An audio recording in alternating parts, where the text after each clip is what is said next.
So what's happened now? It seems to me with these prop bets, Lubie, is that it's kind of like fantasy football has just turned into total degeneracy football. And, they're asking you, I mean, now think about this. Why would I be aware that there was a proposition been out there, the over-under number of touchdown passes from Mac fucking Jones? Who cares how many touchdown passes he throws? He's going to play for the Patriots this year. You're thinking the Patriots are burial city. Are they not? Maybe Belichick finally calls it quits. He snaps during the course of the season. He realizes, what am I doing? I got Matt Patricia calling plays? Hey, Matt, throw the ball. Exactly. Logic, I mean, has no business in sport. That's why these businessmen all fail. We would be successful as sports team owners, but we don't have the money to own a team. Almost every fan could fall into the same category. The time. Wake up with Defo, joined by Lubie. Welcome to the Defo Show.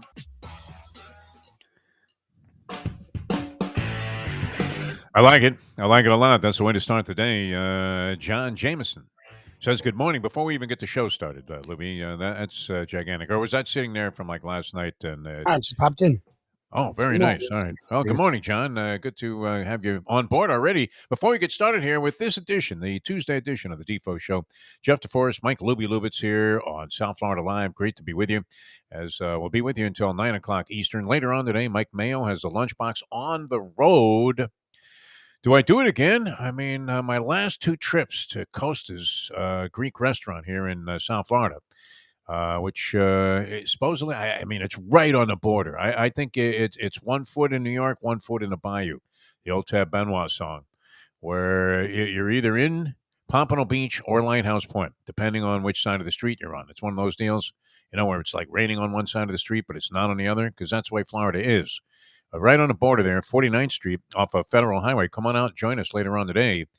Do I go for the falafel for the third straight visit to Costa's, the falafel? Because they have so many different things there. And, I always like to try a slice of their pizza or maybe even order a whole pie. I've already, this tells you it's a great place. I'm already thinking about how I'm going to handle it. Now, I know. Yeah. Am I going to eat there? Am I just going to take something with me? Because, I'm not big on eating like big lunches, unlike Mike Mayo, who eats enough for the three of us during the course of the show, which is great. He said he lost weight, Mayo. I don't know if I'm buying that. I mean, he looks fine. There's nothing wrong with it. 56 years old. I mean, you're going to put on a couple of pounds. I don't know that he was immersed in playing a lot of sports or anything like that.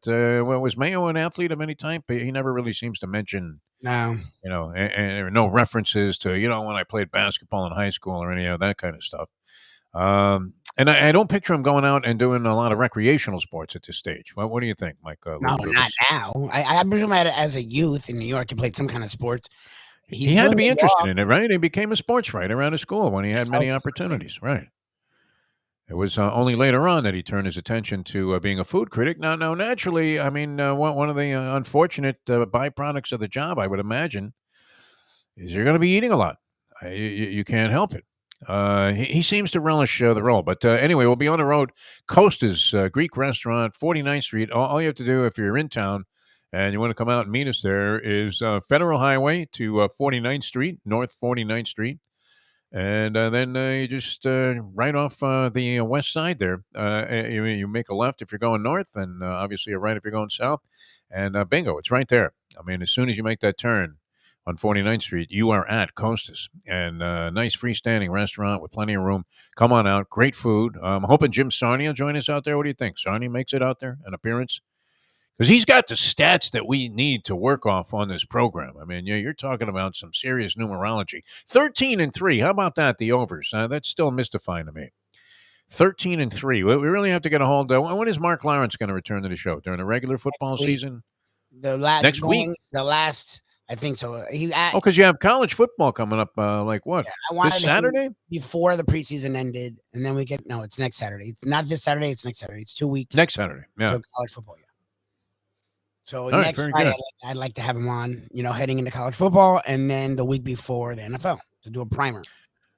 I'd be very curious. I don't know if you can get a hold of him, just ask what the trend would be, especially first week of the preseason over-unders, if he has any numerology on that, because it seems to me, it strikes me that 13-3 overs is just very unusual to see it that lopsided. I'm thinking unders usually would prevail. I might be dead wrong about that. Maybe they make the number so low that. But if they made it too low, then everybody be betting the overs, right? I mean, if you saw like numbers in the high 20s, I mean, you're seeing mostly numbers around 30, somewhere in that area. And I'm thinking, yeah, I mean, the defense should be better than offenses. You're playing third string guys now. The entire concept of the preseason has been almost completely reversed. I mean, just juxtaposed the entire thinking. Because, you may not see starters play at all, certain guys in the preseason, and for good reason. So, I don't know. Is it time to bag those games? Do we get anything out of it? We were attempting yesterday to get some kind of deduction going about what happened with the Miami Dolphins. I will say that one of the points that Mike McDaniel was making when he was being interviewed during the game at halftime was that he kind of liked the way he didn't look like he read too much into it. I mean, he didn't seem like that. It wasn't like he was saying, "Yeah, we're gonna go get him in a second." He didn't have a lot of rah-rah stuff. He was very calm about it, very sedate. Not Coco Cameron-esque, where he was going to be sitting in the stands while the game was going on. And he kind of made it seem like he's been grooming himself for this moment his entire life. So he just fell into it very comfortably. So. And it did appear that he was very comfortable on the sidelines there and had a pretty good grasp of what it was that he was trying to do, trying to accomplish. And he was doing it with a seventh-round draft pick, the number 247 pick overall, who you had to figure was going to be lucky to find a spot on the team. Well, it was interesting yesterday what Brett Tessler had to say, because I agree with Brett. Obviously, he would know more about this than we would, that you're not necessarily going to have established trade bait with a guy like this Skylar Thompson guy based on one game in the preseason. It's not like other teams are going, "Oh my God, we got to have this kid." He certainly put himself on the map as somebody that could be a viable. I don't know, is he a project? I mean, or maybe he was just largely overlooked as a collegiate player, but certainly acquitted himself very well. And the idea of having three quarterbacks on the roster, he said, is not a foreign concept, Mike Lubie. It's not a foreign concept, and that they'll probably carry three guys if they continue to be impressed with this Skylar Thompson cat. Beyond that, I mean, when do we see Tua? Do we see any Tua this week? Are we finally going to get some kind of a read? Because everybody needs to know whether Tua is going to succeed or fail this year. And we can base that all on whatever quarter of action he has in the preseason. Can we not? I'm curious to see it. I mean, you would like to see what kind of connection he has going with this Tyreek Hill. I mean, so far, nothing but rave reviews that we've heard during the practice sessions, and they seem to have a real chemistry. Certainly, nobody has a larger vocal supporter than Tyreek Hill is for Tua Tagovailoa, and that's good. I think it's great. I mean, always have your quarterback come under question. It's about time somebody went Terrell Owens on this kid and said, "That's my quarterback." Right. If nobody believes in you, right? I mean, we face this at the radio station every day. I mean, all of the people there, with the exception of management, were huge supporters of ours, but we could never get management to buy in with what we were doing. Now, that may be true of all performers in that business at this stage in time. Is it not? I mean, no, they weren't telling everybody that they were mouth shit. That was only reserved for people like us, where I mean, no matter what we did, I was just thinking about it the other day. Like, some of the stuff that we did was amazing, considering what resources we had to work with, including the lockout. Remember when we had Raheem Mostert on right after he had won it? He was being requested by every national media group, and every big shot wanted to have him on. I think he got off the phone with us, and he was immediately on like some big national show. And and that was the MO. He did like 0 local radio shows except ours. And you're thinking maybe somebody would notice that, right? An upper level management, and say, "Hey, nice get there today. You just got the MVP of the NFC Championship game, a guy who has a few local ties since he played here for the Miami Dolphins, to come on your show before he went on the Dan Patrick show." He told Patrick he only had a couple of minutes because he was on with us, and nothing, no notice whatsoever. So, I mean, I don't know. If you're the quarterback of a team, I don't care how confident you are. Now we knew that we were doing a good job, right, Lubie? We had a pretty good feeling about what was going on. We got tons of favorable feedback from everybody. Most of the people around the building there that were on other radio stations were like, "Wow, man, you guys are great. I listen every day." But it doesn't hurt to have, like, the confidence of the people that are sort of in charge. No, I mean, if you're Tua and you're a young quarterback coming off an injury, comes in there. Maybe, I don't know, was the offense ideally designed to suit his skills? It seemed like maybe it was scaled down because the fear of what he couldn't do, more so than trying to accentuate what he does well. Always hear that from coaches. And I kind of like that if you can see that the coach kind of follows that idea, where they say, "Hey, listen, I don't know that I can fit every player to what I ideally would like to run in terms of a system." But what I can do is accentuate what guys do well and try to lead them away, steer them away from the things that they don't do well. How simple is that, That's what good coaches do. Mr. Fung? Yeah. Pretty simple. But a lot of coaches don't do that, right? No. I mean, a lot of leaders don't necessarily do that. Yeah, the bad ones. Where they're so obsessed. I mean, I was just reading this article. I mean, you would imagine that this is somewhat fueled by the rage that normally comes with doing massive amounts of steroids, which I think Vince McMahon was doing himself. I mean, he didn't go from whatever it was he looked like before, which I don't even remember, to this massive Hulk, where it appeared that he could have outlifted almost anybody in the room there at the WWE offices, including his youngest of wrestlers that had just gotten into this thing and were just starting to use the clear and the cream, right? Were they using that? They weren't even trying to hide it there. I mean, they would go into the ring with syringes sticking out of their ass. It looked like the old quarter horse races at Los Alamitos, where, there wasn't a single barn that they went to that they didn't find illegal drugs that were used to enhance the performance of these horses that barely could even stand up in their stalls. All of a sudden, they're setting world records out there on the not Los Alamitos, at Pompano Park. They were running quarter horse races there, and I mean, it was as crooked as anything that you've ever seen, Lubie. Just amazing. Paint would come flying off the horse's flank. As all of a sudden, the horse that was listed as a gray horse turned out to be dark brown. You're like, what? That wasn't him. That wasn't our Speedy Rocket.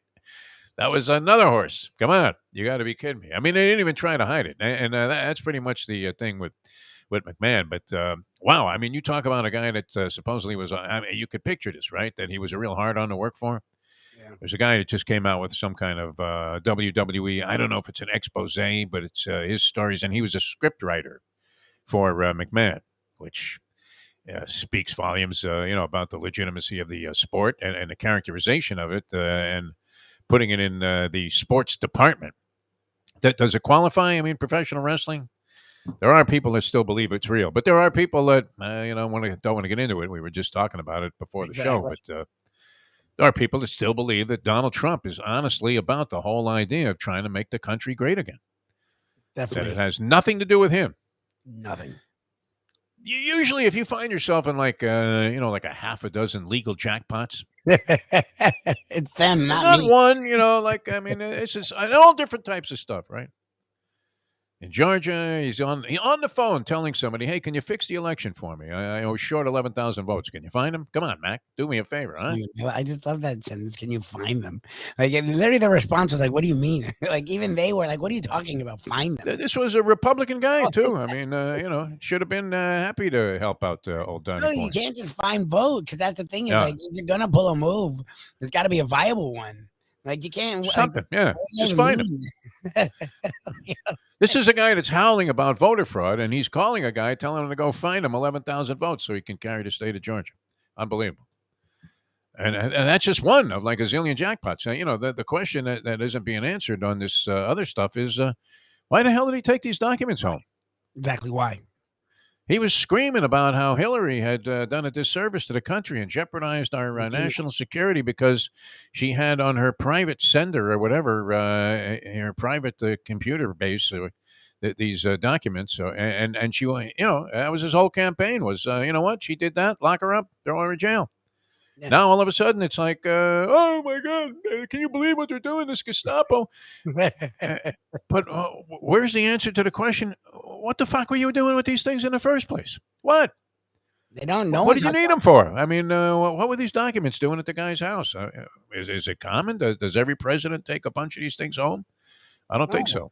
No, it's the first time. No, it's literally what a 4-year-old does. Like, when a 4-year-old gets in trouble, the first thing they do is, but Johnny did it.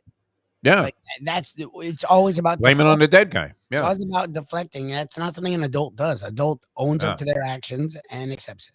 It's fun. Say, hey, you know what? I took them home because I was going through them. They were telling, I mean, there was a guy yesterday. Now it was CNN, so obviously there was going to be a slant against the Trumpster. I think it's fair to point that out. I watch a lot of CNN. I also read the New York Post. Which is All right, and I find what they're saying in the New York Post, other than the sports section, to be utterly ridiculous. I mean, I look at these articles, I go, really? How could an intelligent person actually write this thing? And you would read a very eloquently written piece justifying all of this garbage, and there is no justification for it. There just isn't. I mean, what's the simple answer? Why would you have these documents in your home in Florida? What were they doing there in the? What was the point of taking them? Was it just he needed some paper to write on the back? I don't know. It's so absurd that it's, I guess, logical that they would try to turn it around and pivot on an equal absurdity that they'd fire back, which is, well, I mean, this is just total persecution and a witch hunt. Of course it is. Everybody is out to attack. I mean, falsely attack this one poor man who is going through all of this suffering from a personal standpoint when all he really wanted to do was help out America, make us great again. Anyway, don't get me started on that because people are getting sick of my whole political rant thing during the middle of a sports show. But we just talk about what's going on in the world, and Yes. that is a dominating thing. But when I mean, it's the old thing. If it looks like a fish, smells like a fish, I mean, eventually, right? You got that thing going on in New York where his tax guy is now going to take the fall and plead guilty to some crime, I guess, to stave off having to say anything more about what old Donnie did in terms of his involvement there. Can't imagine he was fudging some numbers on paper to avoid paying taxes and to inflate the value of his properties so he could borrow more money against. I don't know. It's all Michigan stuff, but it doesn't seem characteristic of a guy that is all about the virtue because he has more money than he could ever spend in the rest of his lifetime. He and his family, generations of Trumps, will never run out of capital, and if he can hang on to it all, which I'm assuming he is, about to. But and at his age, you would think, okay, it'd be pretty easy to just be a virtuous good guy and say, listen, I don't have any personal agendas. I just want to straighten out what's wrong with this country. I'm going to do everything in my power to make sure everybody gets a fair shake. Yes, definitely. No, that's not his position. It sounds like him to a T. Right? You're so fucking rich. What is the difference, right? What do you need to continue to con people unless it's in your nature, right? You just can't help yourself. Exactly. Yeah. You've been doing something for 70 years. You don't just go, huh? That's just people. You just said your nature is your nature. It doesn't all based on a bad TV show. Unbelievable. This man's popularity, at least, from a universal standpoint. I mean, people obviously were aware of Donald Trump because he was always flaunting his wealth and, people made a big deal about it. And yet, it was this stupid Apprentice thing where you had a bunch of drunken and drug-induced celebrities going out there making fools of themselves, trying to do some business project that would, just from a time standpoint, be absolutely impossible to make look good. And, and they're sitting there. The best episode was when Rodman was drinking vodka cranberries the entire time. And still was winning the competition. Oh, yeah, Dennis did a great job. A whack job, no question about it. Not unintelligent, Dennis Rodman, but a whack job. And we have that as firsthand knowledge, having experienced them a few times during both shows and just in general out there at the Bamboo Beach Tiki Bar, where he spent a lot of time hanging out. He hasn't. I don't think he's been around there so much anymore. What do you think, Louis? No. I think he's kind of gone off into different things. Yeah. Rodman, man, Hall of Famer. All right, we were talking about Sandy Alcantara yesterday, the Cy Young Award favorite in the National League, and unless DeGrom gets it, if he makes 4 more starts and pitches like he has, you might just have to give it to Jacob DeGrom and say, hey, he is the best pitcher in Major League Baseball. Regardless of having missed the entire season pretty much, at least up until this point. Alcantara, though, and we said he had some shaky starts. That wasn't really true. That was a poor characterization of what's going on for the season. He had that one outing where he got touched up a little bit and then came back, redeemed himself, and now goes 7 last night. Shutout ball. His earned run average is 1.92. I would imagine that is either a league leading or right on top of it. Yeah, Is Gonsolin from the Dodgers he's have a ahead of lower ERA? Gonsolin. It's what's his name? Verlander. Verlander is turned back to Verlander. and it's like a 1.85, and it's 15. But Verlander is and he's in American League. AL. Yeah. I know. Yeah. Well, Okay. Yeah. they do the whole majors together. Oh, He this is leads Major the League. National League. I'm talking He about leads the National League. You know, the awards for each individual league. So he'd be the National League Cy Constantly Young the Award National winner. Yeah. I'm thinking he wins it after this performance last night, unless he just falls completely apart in the final month of the season. Now, and also you have to take into account, like some people would say, well, geez, he's not with a winning team. I think that makes it even more impressive what he's done this year. Knowing that he can't afford to give up a run. Have you ever been in situations like that where you knew you couldn't afford to do anything wrong? One mistake and it's over. He's a loser. He's going to lose 1-0 if he gives up a run. They could scratch one out against him. So very impressive again last night. He has on the season, let me see here, 17 times this year he's gone 7 innings or more in a ball game. 17 times, which is very impressive by today's standards, where a lot of starters, once they get to the 5th inning, the manager is on the phone, and they're constantly got guys going up in the bullpen, and the guy's not going to pitch past the 6th inning. Alcantara 7+ on 17 different occasions this year, pitching to a 1.92 earned run average, an 11-5 record, and I think he went a long way last night towards just reminding people that what, I am the number one guy. It's me. So that was good. And the Marlins get what appears to be a relatively meaningless win. I don't know if it's enough to save Don Mattingly's job. I didn't realize that the Marlins had picked up an option on Mattingly for next year. Did you know that? That he's already. I think he's got an option that they picked up to manage the ball club next year. And so you would have to be inclined to believe that they don't want to pay 2 managers. So that Mattingly would be back in spite of the fact that many people are calling for his head, including one of our good friends, Eric, a diehard Marlin fan. I mean, you have to respect a guy that has almost all of his emotions invested in the team.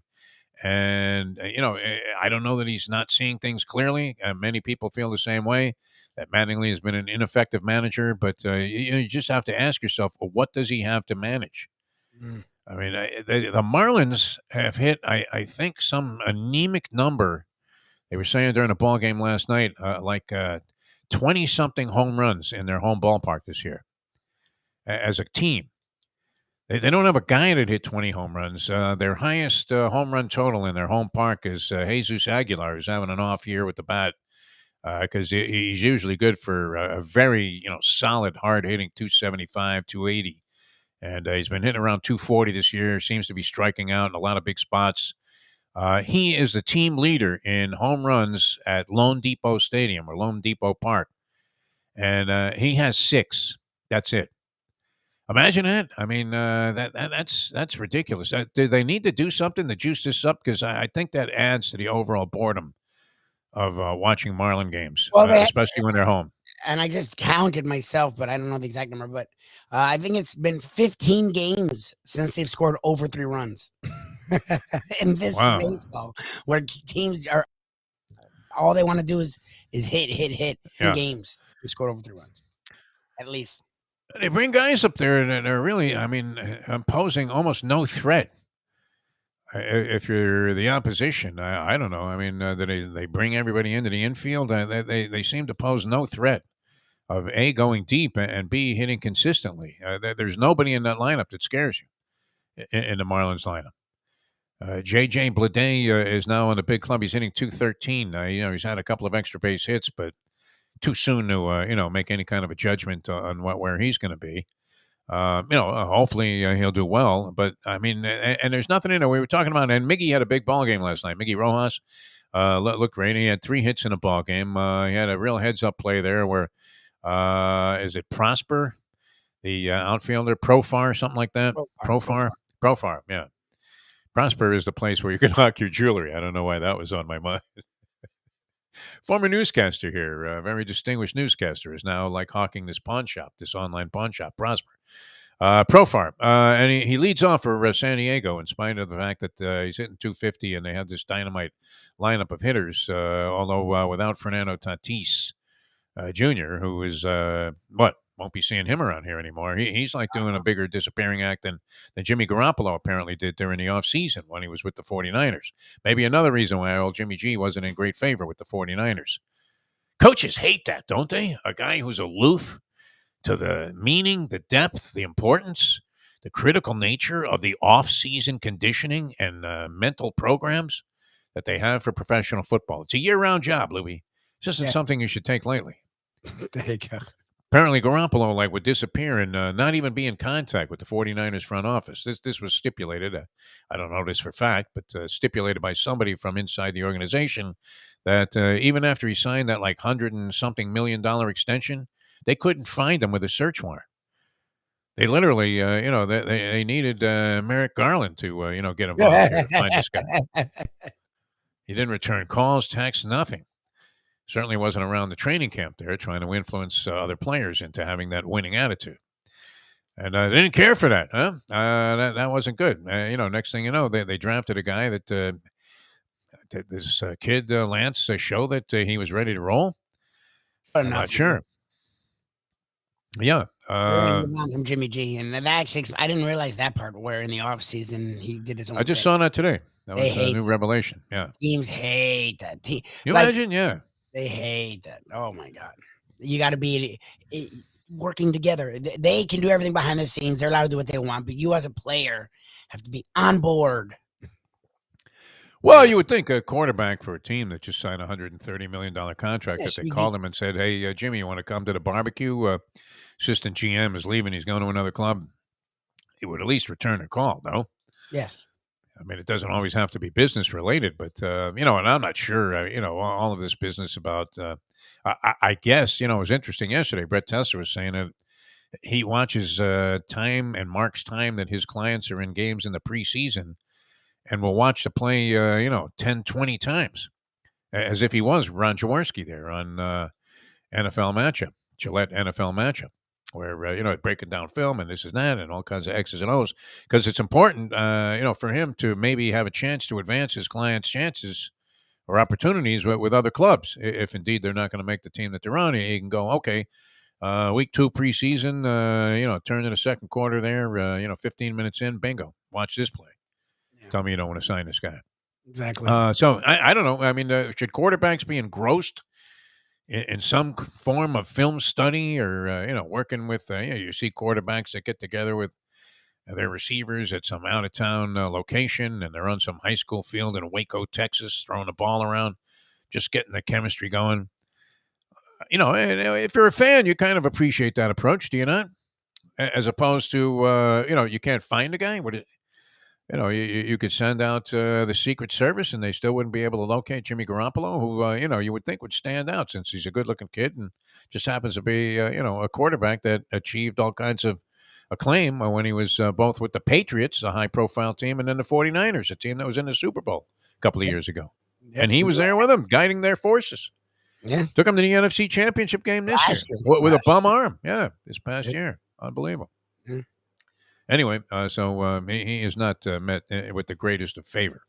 Let's put it that way, by the 49ers, who, want to see him, find another home and do it real soon. Is somebody going to pick this guy up? Well, what do you think? Somebody has to be disappointed enough in their quarterback play in the preseason, don't they, to take a shot with Jimmy Garoppolo, figuring he can solidify their situation? Maybe he's a perfect fit for the Dolphins, Lubie. No, that's the place he's not going. I love that one where the Dolphins are into Tua. They brought in Bridgewater. They may even like the Thompson kid, and then they're going to trade for Garoppolo, who's injury prone at this point and pretty much an average quarterback. I think he'll get a job somewhere. It's not going to be the Dolphins. The Dolphins would probably be one of the last places he'll go. I still think, they need to take a shot with Tua.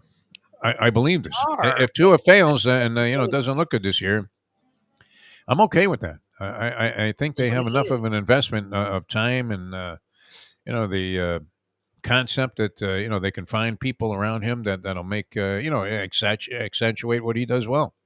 Yes. Which, he throws a very accurate pass, and apparently it might have been bogus, the idea that he doesn't have the arm strength to throw the ball down the field. What he might have been missing there was time. Yes. Right? Time is on my side. Hey, it's on your side if you're playing the slots or any of the Vegas-style games at Hialeah Park, that's for sure. And wow, another great week on tap here. 9-year anniversary. That's official. That's They're amazing. celebrating their 9-year anniversary, Lubie, at Hialeah Park. They've been doing a great job. It seems like yesterday it was just a concept. And, what appeared to many people at that John Brunetti Senior press conference, as often referenced, as a foreign concept. Like it was never going to happen. And it did, and it's been great. And now we're closing in on a decade here of the beautiful casino in Hialeah Park with the champion simulcasting room, top notch, everything they do there. Just first class all the way. Well, whether you're talking about the food service that they have and all of the great concessions and restaurants, you're looking for something casual, they have it there. You're looking for something more formal, they have it there as well. I mean, Lubie always inquiring about the pheasant under glass while we're that's me downing a couple of Coronas in the brass rail bar trying to figure out who to bet in the Derby. I can't believe I didn't back wheel Epicenter in the Derby. I was ready to go to the machine. I don't know what held me back. Of course, desire for self-sabotage. I could have picked up 2 dimes for putting $19 out there, and I was about to do it. And then I just said, nah, I got enough money on this thing already. So I ended up losing all of that. And, when this rich strike crossed the line. But and I would have been in celebration, dancing the salsa there with those Spanish guys, those Hispanic guys that were just celebrating wildly. I never had my hand cracked so hard on a high five in my life, Lubie. I don't know why. I mean, these guys were yelling and screaming, and I held my hand up, and a guy gave me a high five that had hit that thing with rich strike. My God, it's still ringing today. It's like unbelievable. The festive atmosphere that they have there in Hialeah Park. They want you to have a good time. I mean, it's not one of these places where you have to be suppressed in terms of your enthusiasm. In fact, a lot of casinos you walk into, you don't ever hear any noise. You just hear, you hear the money. What kind of noise does that make as it goes into the machine? It's like a vacuum. I don't know if I did that well. Sucks it up. It just sucks it up. Suction cup, man. Unbelievable. It's like when they put the dust buster to your pocket when you go through the gates at Disney World for the first time, and then you realize it's like you take your belt off at the airport, right? You just drop your pants right there, leave your wallet, everything. Walt will give you it back when you need to go to your car. Nice. Yeah, some casinos are like that, man. That's all you hear. The suction of money going into the machines. And you always hear celebrations going on at Hialeah Park because people are always winning, man. Steve Calabro wouldn't have it any other way. Frankie does a tremendous job. Our good friend Frank Fiore, man, well, what a sweetheart of a guy. I mean, the attention to detail when he puts these events on is absolutely fabulous. And then, if you're looking to punch on the ponies, no better place. Plus, you have the atmosphere there and all kinds of, like I said, great food and drink, readily available, real easy to deal with, great service also. It's not a casino where, hey, Mo, you open here? Right? You're at the center bar. Hey, you open? And, you still don't get any attention. This place, they're right on top of it, man. They really know how to make things go. It's Hialeah Park. It's a great day's entertainment. Get a player's card. The rewards program is outstanding at Hialeah Park. I don't think there's anything that parallels it anywhere in town, that's for sure, and maybe even in the casino industry, because these guys are thinking big. They're thinking international level. Just talking about like some casino that opened up in a convenience store somewhere outside of Arizona, Yuma, Arizona. This is big-time stuff. They know it's a glitzy city, and you have to be able to play the game in the right way and give the people what they want. That's what they're doing at beautiful Hialeah Park. Get that player's card, and like I say, it gives you all kinds of entitlements. You're really going to enjoy your time there, and just spinning those slot machine reels at beautiful Hialeah Park. All right, we're coming back with more in a moment. O.J. McDuffie's going to join us here just after 8 o'clock. The Juice should have some good perspective on what went on in this game, no? Yeah. If you were looking for some kind of a breakdown and maybe some observations on some of the other stuff that's happening around the National Football League. Always great talking to the very affable and, they're just always enthusiastic about the game of football and the game of life as well. O.J. McDuffie going to join us around 8 o'clock here on this Tuesday edition of the Defo Show. Jeff DeForest, Mike Lubitz, the Lunchbox live on the road with Mike Mayo from Costa's Greek. Is it eatery? I think they call it Greek Eatery and Pizzeria. Greek Eatery and Pizzeria. I mean, a pizza is actually like in a separate category. Oh, it's great. It's unbelievable. I mean, really unbelievable. And buying a slice, too. I mean, you can roll in there, and they're not fooling around. The slices of pizza there are like the size of that Klitschko poster, which I don't know why it comes across backwards on your screen, but I can assure you it's, It's, not like we're dyslexic here, man. No, holy Greg Louganis. All right, back with more in a moment. Now that. The time If he was dyslexic, how did he? That's vertigo that would have thrown you off balance there. Acapulco Cliffs, I mean, with vertigo, forget about it. It's 7:35. Ponies in Style at Champions, the outstanding simulcasting room at beautiful Hialeah Park. Yes, the grand old lady of thoroughbred racing has never been more vibrant, and you can wager on the races from the top tracks around the country while enjoying a cocktail at the Brass Rail Bar or any of the fine food served throughout the facility. If poker is your game, you're covered in style, and you can play all your favorite Vegas-style games, including blackjack, craps, and roulette, in Hialeah Park's sizzling hot casino.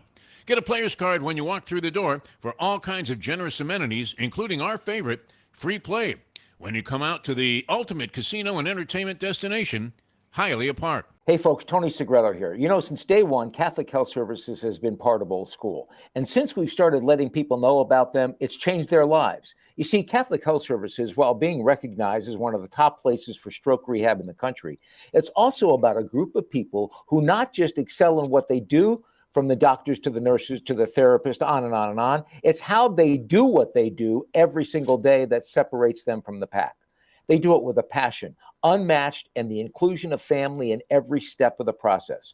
Trust me when I tell you this. If you want the best, unmatched rehab with a special group of skilled, caring people, there is truly only one place, and that one place is Catholic Health Services. These days, we're all looking for comfort anywhere we can find it. Thank goodness for Landlubbers Raw Bar and Grill in the Plantation location, because they are making sure you are as comfortable as possible. First of all, they're not only open for delivery and pickup. All you have to do is go to landlubbersbarandgrill.com for both pickup and free delivery. Their hours have changed a little bit. Monday through Thursday from 3:30 to 10, and Friday, Saturday, and Sunday from 11:30 to 10. You're going to have the best wings in the world. You're going to have a great burger. You're going to have their amazing soups. Again, Landlubbers, Raw Bar and Grill. It's nice and easy. Just go to landlubbersbarandgrill.com for both your pickup and free delivery. Thank goodness for Landlubbers for making you always feel right at home.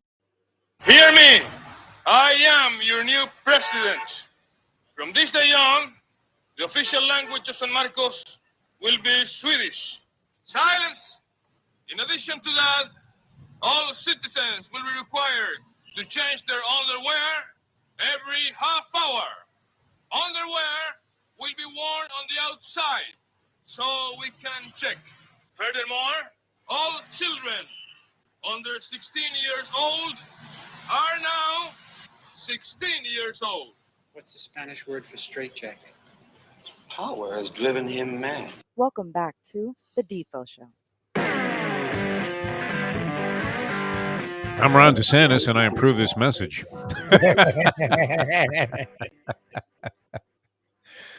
Hey, vey. Now, he was off campaigning for his presidential run there, old Ronnie boy there. Let's restrict a few more of your freedoms here and do everything that we possibly can to make sure that nobody has a fair shot. Nobody. Other than the, crackers that supported me and got me into Tallahassee in the first place. All right, welcome back to the show, the Defo Show.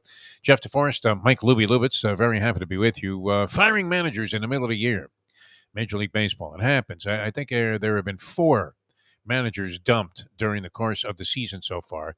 Not the least of which, do you remember? Do you go far back enough into the season? Do you remember when Joe Girardi, the former Marlins manager and a man who won Manager of the Year while with the then Florida Marlins, Joe Girardi was fired by the Philadelphia Phillies. He didn't have a great run with the Phillies. The Phillies have sort of gone in the direction of at least trying. They went out there. They've acquired players. They've done some good things. They paid Bryce Harper all of that money after they got him from the Nationals, and they made sure that he was a happy man. He did produce an MVP season last year, was maybe on his way to having another one before being derailed by injury after being hit by a pitch.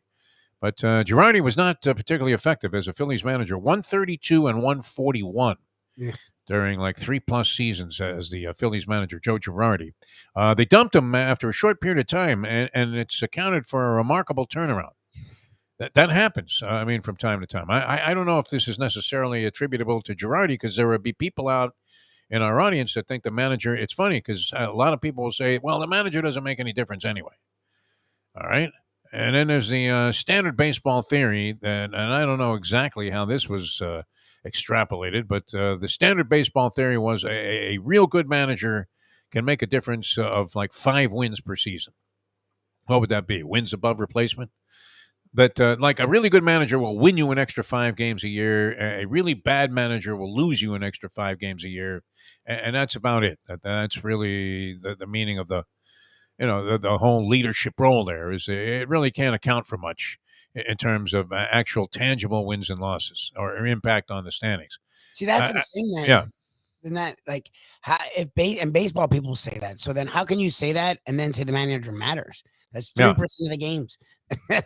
Right. If Earl Weaver was only worth 5 wins a year as compared to some guy that was just a disaster. I don't know that I buy that. I think and overall too. I mean, there's an overall impact, don't you think, of having a guy in place that people respect? I give more that makes a big difference.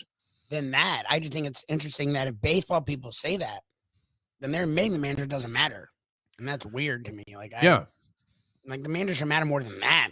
5 games? Like, are you kidding me? Like, I'll tell you right now, a good coach in the NBA is a big difference between a bad coach.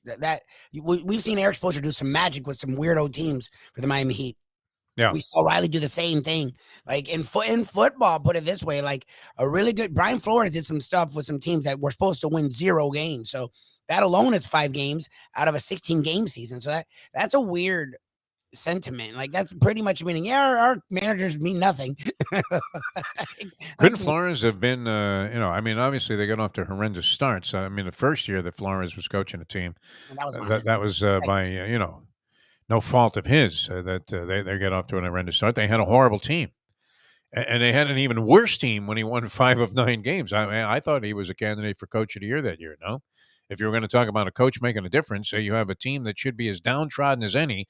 Then on top of that, you have upper-level management that is deliberately depleting them of any functional NFL players that they had. And they got rid of anybody who could play on an NFL level and brought in guys that clearly were inferior. And then they went out there and won 5 of their last 9 games. That's a pretty big differential for a coach.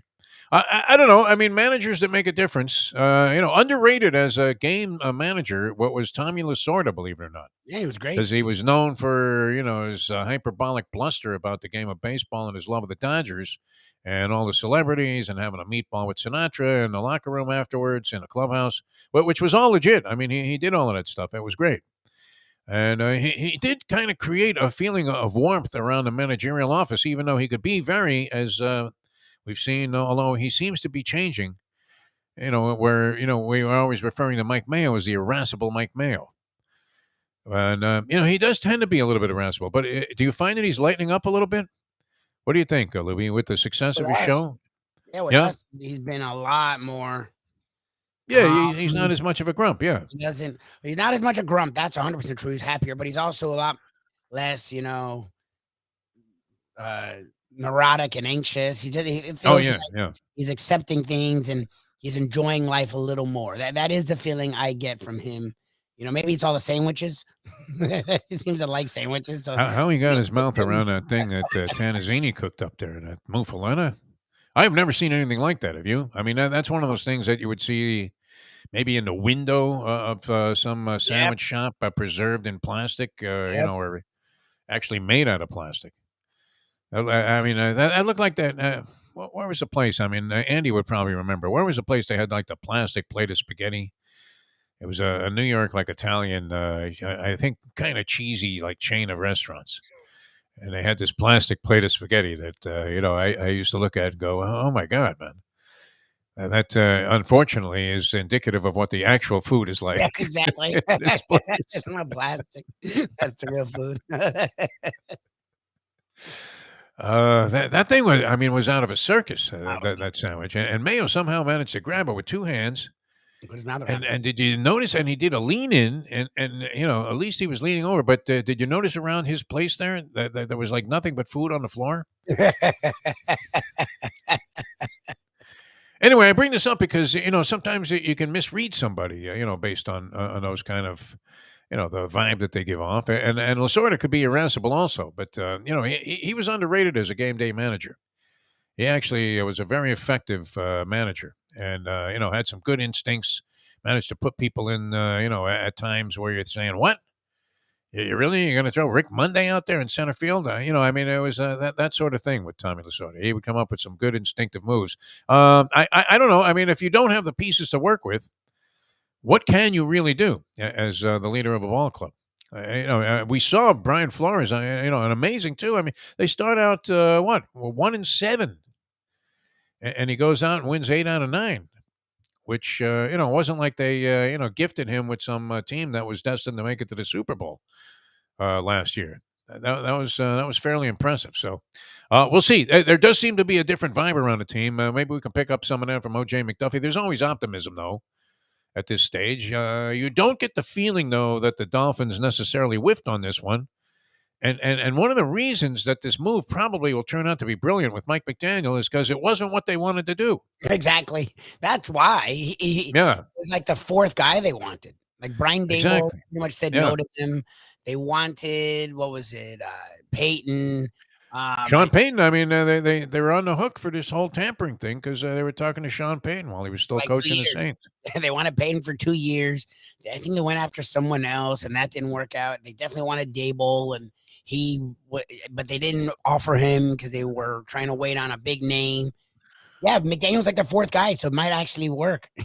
Exactly. The reason this franchise would be inclined to have success is because it wasn't their idea. Yeah, exactly. They wanted to dump Tua, probably in the worst way. So when he wins the MVP this year, I mean, the reason it'll have worked out is because the Miami Dolphins didn't want to have anything to do with it. And that's actually why Tua may work. I already just like the kid, but they were all in on Watson. We now see what Watson's going to be. This is going to be a whole disaster all year long.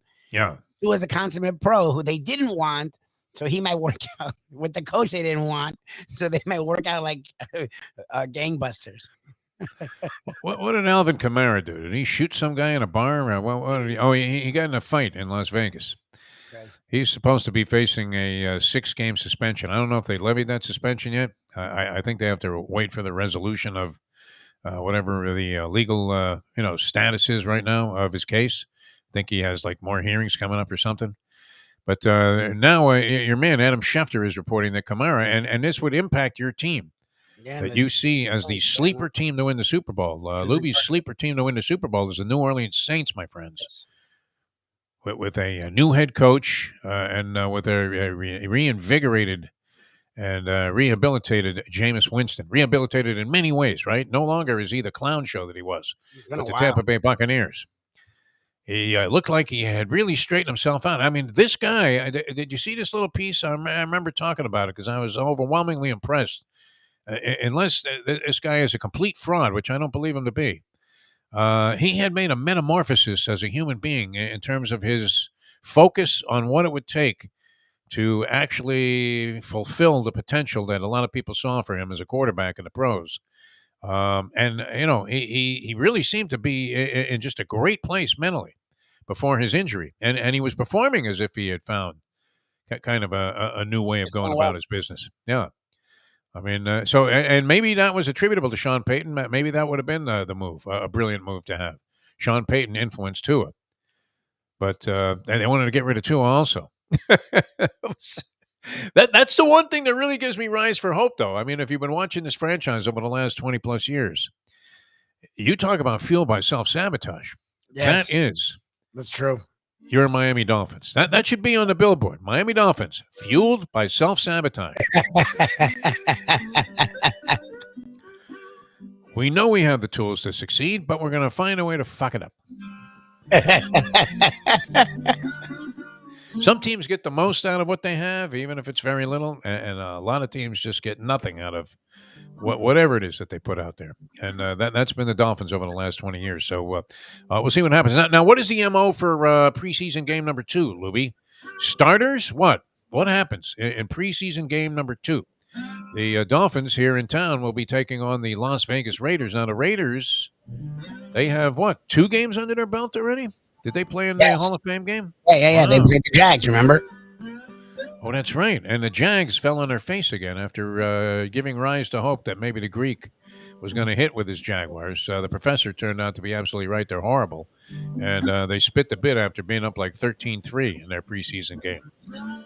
Here I am attaching meaning to the preseason. Well, it only meant something because we, had people that had money on it. Other than that, it was absolutely, I guess indicative of which direction the Jaguars are going in because they're sitting there looking a very ugly 0-2 in preseason play. But what do we see? I mean, did they unveil something here? Vanilla offense? Well, what are we going to be looking at, Mike? Oh, the Phins. That's why I wanted OJ on because I'm expecting to at least see Tua for like a quarter, and then Tyreek Hill for like a quarter, and then maybe Bridgewater for a quarter, and then Skylar Thompson for a half. So I'm expecting it still won't be all the stuff that we want to see from this offense, but a little bit more. Like I think I'm expecting to see a little bit more at least. So, well, and in the last preseason game, they bag it all together. So this would be the only time that you would probably see your Dolphins or your favorite team's first string offense out there on the field for whatever significant period of time they deem necessary to get them ready for the regular season. But if that's all it takes, right? Like 2 rounds of sparring, why have the preseason games at all at that point? It becomes so ridiculous to even go through all of this because we used to have clarity in watching what we consider to be meaningless nonsense. Where the third preseason game, everybody talked about, whoa, this is it, man. It's the big dress rehearsal. Yeah. You would see guys at least a half, and you'd see starters sometimes into the third quarter. It at least gave you something. Like that's I don't understand why I don't get why you have the preseason if you're not going to play anyone. Like, if you just need to see the guys, it does seem ridiculous, right? Yeah. And you do that on your own. We don't need to watch. Why are you televising live practice? Like, that's really what it is. You're telling me we only care about the guys that Tesla represents. A lot of the guys that Tesla represents, which end up becoming big parts of franchises, and that's wonderful. But they're not day ones. So, like, why are we watching? Like, I don't need to know about the 4th string guy that may play later in the year. Like, some people do, I guess. I don't know. Yeah. I think it's ridiculous. It does seem lame, especially since there was some order to it in the 4-game preseason system. And we were all screaming that they needed to cut down the number of games, to at most 2. I would think that would be a movement that continues to gather some momentum, although it's going to be hard to talk the owners after taking this free money that they make by fleecing their best customers. I mean, this is very much indicative. Are these owners, did they originate from like the cell phone business? Anybody involved in cell phones? Because this is the thing, right? Where, you find out that you're ineligible after 25 years with a company like T-Mobile, which I've had, that you're not eligible for whatever bonus they're offering some schmink that's just signing up for the first time. He's not paying a dime for the first 4 years he owns his phone, and you're paying $300 a month. And you're like, wait a minute, can I take advantage of that? Why don't I, and it's like, no way, you can't. You're fleecing your best customers. You're screwing them. They should get that offer first, no? Yes. Oh, I've always been a big proponent of why screw the old customers. Yeah, but that's the NFL. The poor schmuck that has season tickets is stuck buying these preseason games, whereas, you could probably go down to Hard Rock Stadium on Saturday night. Is that when the game is? Saturday night? I'm going to say yes to that. And pick up a ticket for $5 right outside the gate there. If the guy didn't just say, here, take 6 more. Man, I'll never get rid of these for the preseason game. And, the guy sitting next to you was paying $150 a copy for the same seat. That's crazy, isn't it? Yes, it is. It's a joke. The whole thing's stupid. Yeah, I'd be upset about that if I was a season ticket holder. But, they have no say in the matter because, look, that's the way the whole thing is structured. So I doubt they'll ever get rid of all preseason games. There'll always be this justification for it. But the truth of the matter seems to be that, and that was always the theory, that the owners were just putting all of that money in their pockets. The preseason games with the television package, whatever it is that they had going, they were making money hand over fist and as if they needed to make more money. Yeah, come on. It's so stupid. At the expense of their best customers, no less. But, it does seem like a bit of a farce because I'm not sure, at what length. I mean, what would you do? Would you do you need to see these guys play like a half of football if you're the coaching staff and figure, okay, we got this down? What's it going to take? Look, for years you did. I don't want anyone getting hurt, but this idea that they don't play at all. Come on, like that makes zero sense. And what are you doing? And why you have? And why have it? Like, what Kind of renders the entire process somewhat meaningless, Lubie. All right, we'll get into it. O.J. McDuffie, he played in a lot of these preseason games. And, he probably did. I'm not sure how Danny Boy viewed the preseason. I recall him playing, though. And then that was the big thing, the dress rehearsal, which I was always terrible at rehearsals. Lubie, I mean, the rehearsal for any show that I've ever done, when there was a rehearsal involved, was always a catastrophe. And then, when the lights came on, hopefully you're able to deliver. So, I'm sure there are a lot of players like that don't necessarily, look great practicing, but somehow they get out there and play. All right, we're coming back. You play like you practice. That's true. Right? It's supposed to be true. Not always. Yeah, play like you practice. Not sure about that. But, you would like to see something, right? It would be nice to get a little encouraging sign. So we'll see what happens with that. OJ's going to be with us here, O.J. McDuffie, in just a few minutes. Jimmy Johnson's big chill. I mean, Jimmy, he was great. I mean, he was like all business during practice. But, he didn't want to have these guys out there for like 10 hours at a time. So they would go out there, do their business, and then boom, right back in the house. That was it. And it was a great approach, and he had success everywhere he went. Jimmy Johnson. And so you would imagine if he was affiliated with a restaurant and a resort in the Keys, especially since he's Mr. Keys, he probably could run for what? Oh, yeah. I wish he'd run for governor, but, mayor of Isla Mirada. He is the mayor down there, man. Jimmy's holding court. Everybody's all about it. And he often does it at Jimmy Johnson's Big Chill. That's his place right there, Key Largo, mile marker 104 on the Overseas Highway. Great food and drink, great atmosphere, great vibe. I love that. Me being a big music fan, I couldn't believe it. They had like a band would take a break, and you're thinking, all right, when are you guys coming back? They say, we're not. We got another band coming in. And they brought in like 4 or 5 different bands all day, Saturday and Sunday. It was great. And then it ended up with the stars of the show, Larry Calvano, the owner of the place, and Dominic and Jimmy, and they're performing with the band right into the sunset. It was just absolutely beautiful. It was a wonderful thing, thinking, wow, these guys worked their ass off all day, and then this is how they celebrate. That's the Keys. That's the kind of environment that would be, associated with what yesterday was, National Relaxation Day. Just take a deep breath, people, and relax. Get down there to mile marker 104. Have great food and drink, tremendous accommodations. Check out the website, jimmyjohnsonsbigchill.com, or just make sure you put that on your itinerary as you're venturing to the Keys, either if you're staying in Key Largo or going all the way to Key West, or you're coming back from another destination. Jimmy Johnson's Big Chill, mile marker 104, the Overseas Highway, is a must-stop.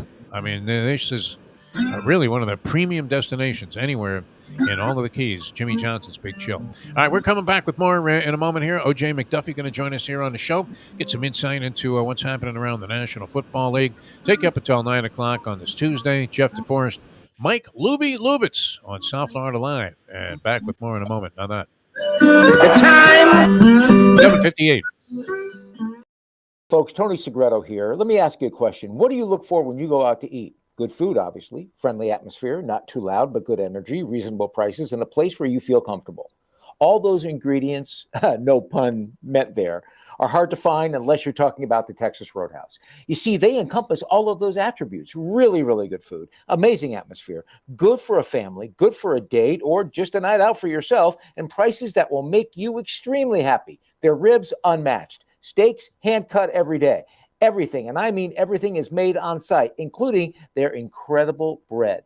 It's the one day, folks, that you can forget about low-carb diets. Trust me when I tell you, Texas Roadhouse, your restaurant, your destination when you say, where should we go and eat tonight? From the newly renovated sports bar to the beautiful bayside views captured at the Tiki Bar, Jimmy Johnson's Big Chill has it all. Located at mile marker 104, the Big Chill also offers waterfront dining while experiencing breathtaking sunset views of the Florida Keys. It's simply the hottest spot in the Keys to cool off. That's Jimmy Johnson's Big Chill at mile marker 104 in Key Largo. For more information, call today at 305-453-9066. Recently, we realized it's not just hurricane season that can hurt us. Any time of year, things can happen to your home or business. And the insurance company can be your friend, but they also can be your enemy. Horizon Public Adjusters, Justina Testa, are here for you to help this process go so much easier. Before you call the insurance company, call Horizon Public Adjusters and Justina Testa at 954-809-8752. Would you go into court without an attorney? So why would you go up against an insurance company without Horizon Public Adjusters and Justina Testa? 7 to 10 times more money recovered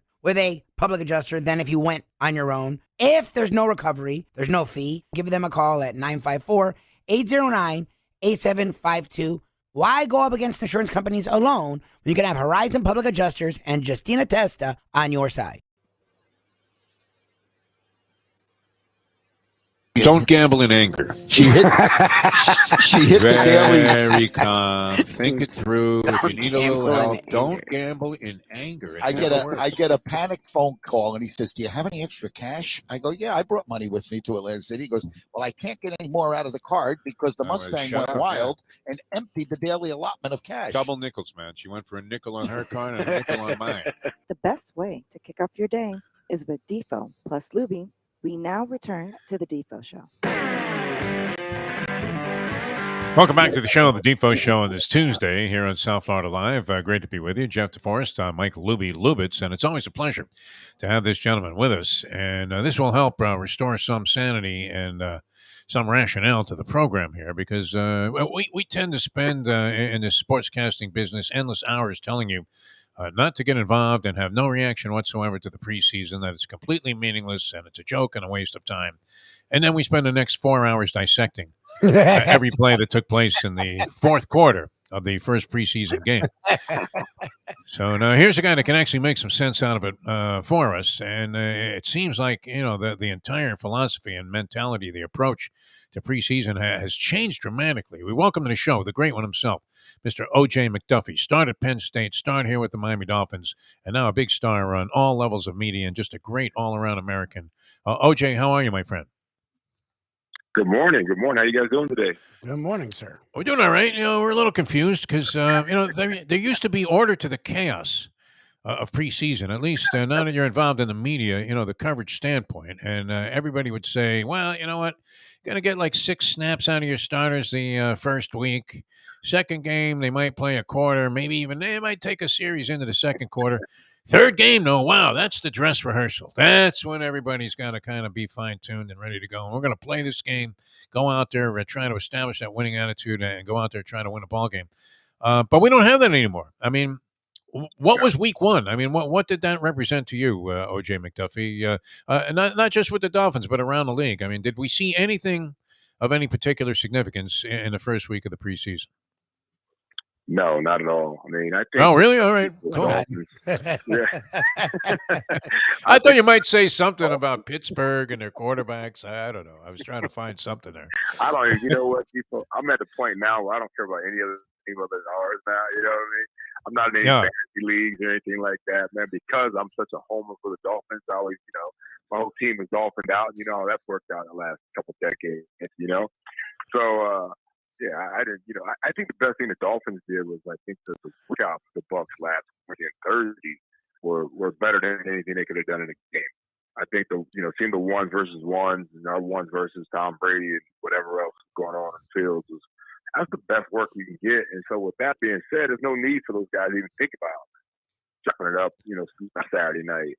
A lot of guys though, man. I remember my rookie year where I was excited to put the uniform on for once. The first time I ever had a uniform,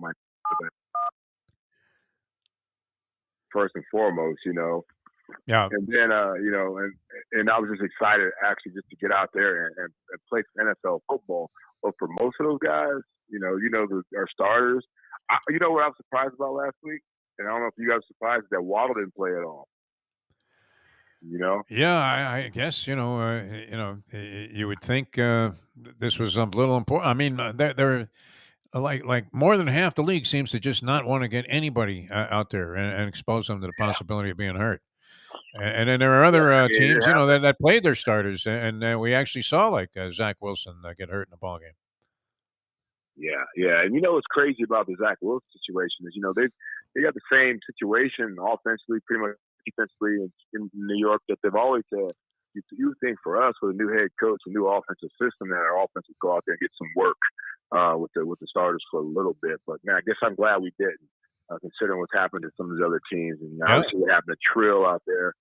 I'm glad we went out there and just got the in the week. Is that my phone? Sorry. Yeah, it could be. Are you sitting on the phone? There you go. There you go. Yeah. So yeah, but you saw what happened with Trill Williams and those guys, man. It's tough when you work so hard all season wise. You get hurt the first preseason game, and you got to be a little scared at times. But you know what? You can get hurt in practice just as easy with all the work they put in. So things happen that way. I think the most important work, though, is work they got during the week, and we'll see how they handle this week. I mean, we got to get the starters, got to get some snaps before the season starts. So I think this week might look through the week. Well, that's the thing, Juice. Like, you were pretty much a starter your entire career, and I feel like you played a lot in the preseason. I understand you don't want guys to get hurt, but you just said it. It's a whole new offensive scheme. Like, I understand that they do these joint practices but like, if you have the preseason, there's got to be a reason, right? Like, I mean, you tell me. It seemed to matter to you. Dan Marino was playing preseason snaps. Like, you guys did a lot of work in the preseason. Like, isn't there value to the preseason? Because I grew up thinking it was sort of a decent deal, and now they've sort of thrown it away. Yeah, it really is completely different. You're right. I mean, our starters, they did. It was a series in the first game, and then, it got a little, into the second quarter, and then almost into the third quarter in the third game with a game plan and everything. First time we really put a game plan in was in that third game, just so just get used to that regimen and how you do things and how we're going to prepare for every team. So yeah, it's really strange how they're handling things now. And you wonder why the first game of the year is always so sloppy. And even Coach McDaniel about how the tackling was so bad. They don't tackle. They don't even tackle in practice anymore. Jimmy had us and 7 on. As we could, we were doing inside drill. We were hitting hard. I was on the outside watching these dummies hit each other. But the big guys were lighting each other up, man, like right away. And we did that for like 2 weeks straight in full pads. And you could tell that, the tackling was rough, and it still continues to be a problem in the NFL with tackling because of that, the fact that they hit each other and the rules and everything about it. But, it's hard to even understand, like, how these guys can go out and expect to be able to get guys to the ground when they never do it. They don't do it in practice. They don't do it in the joint practice. Beyond the first game, you see missed tackles. O.J. McDuffie with us here on the Defo Show. Jeff DeForest, Mike Lubitz, and here on South Florida Live. It strikes me, though, Juice, and as I remember, you were a guy that approached practice as if it was a game. I think of you as just being a dedicated hard worker that had that kind of ethic. It would be indicative of, the kind of play that was exhibited at Penn State by their types of players. They're just hard working, hard nosed. That we're going at it in practice as well.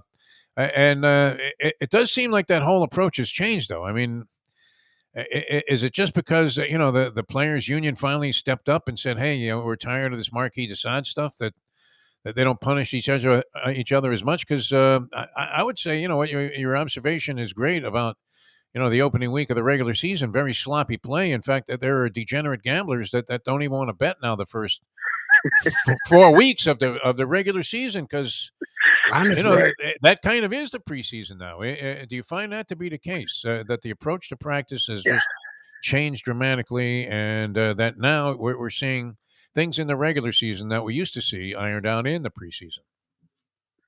Yeah, it's the limited number of practices, the limited number of double days. It's never, double padded practices. If you do 2 days, you got like days off.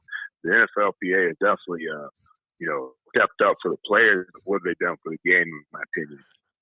We talked about my approach. And I think, I've seen Greek out there working. He approaches practice like games too. But I do see some guys that are out there chilling. I think Daniel really has some guys that has the tempo is really good and the intensity is really good, but sometimes you don't get the physical part of it. What's it doing for your team, and that's the way the league is right now. And I'm okay with it. If I was a veteran, I'd be really cool with it.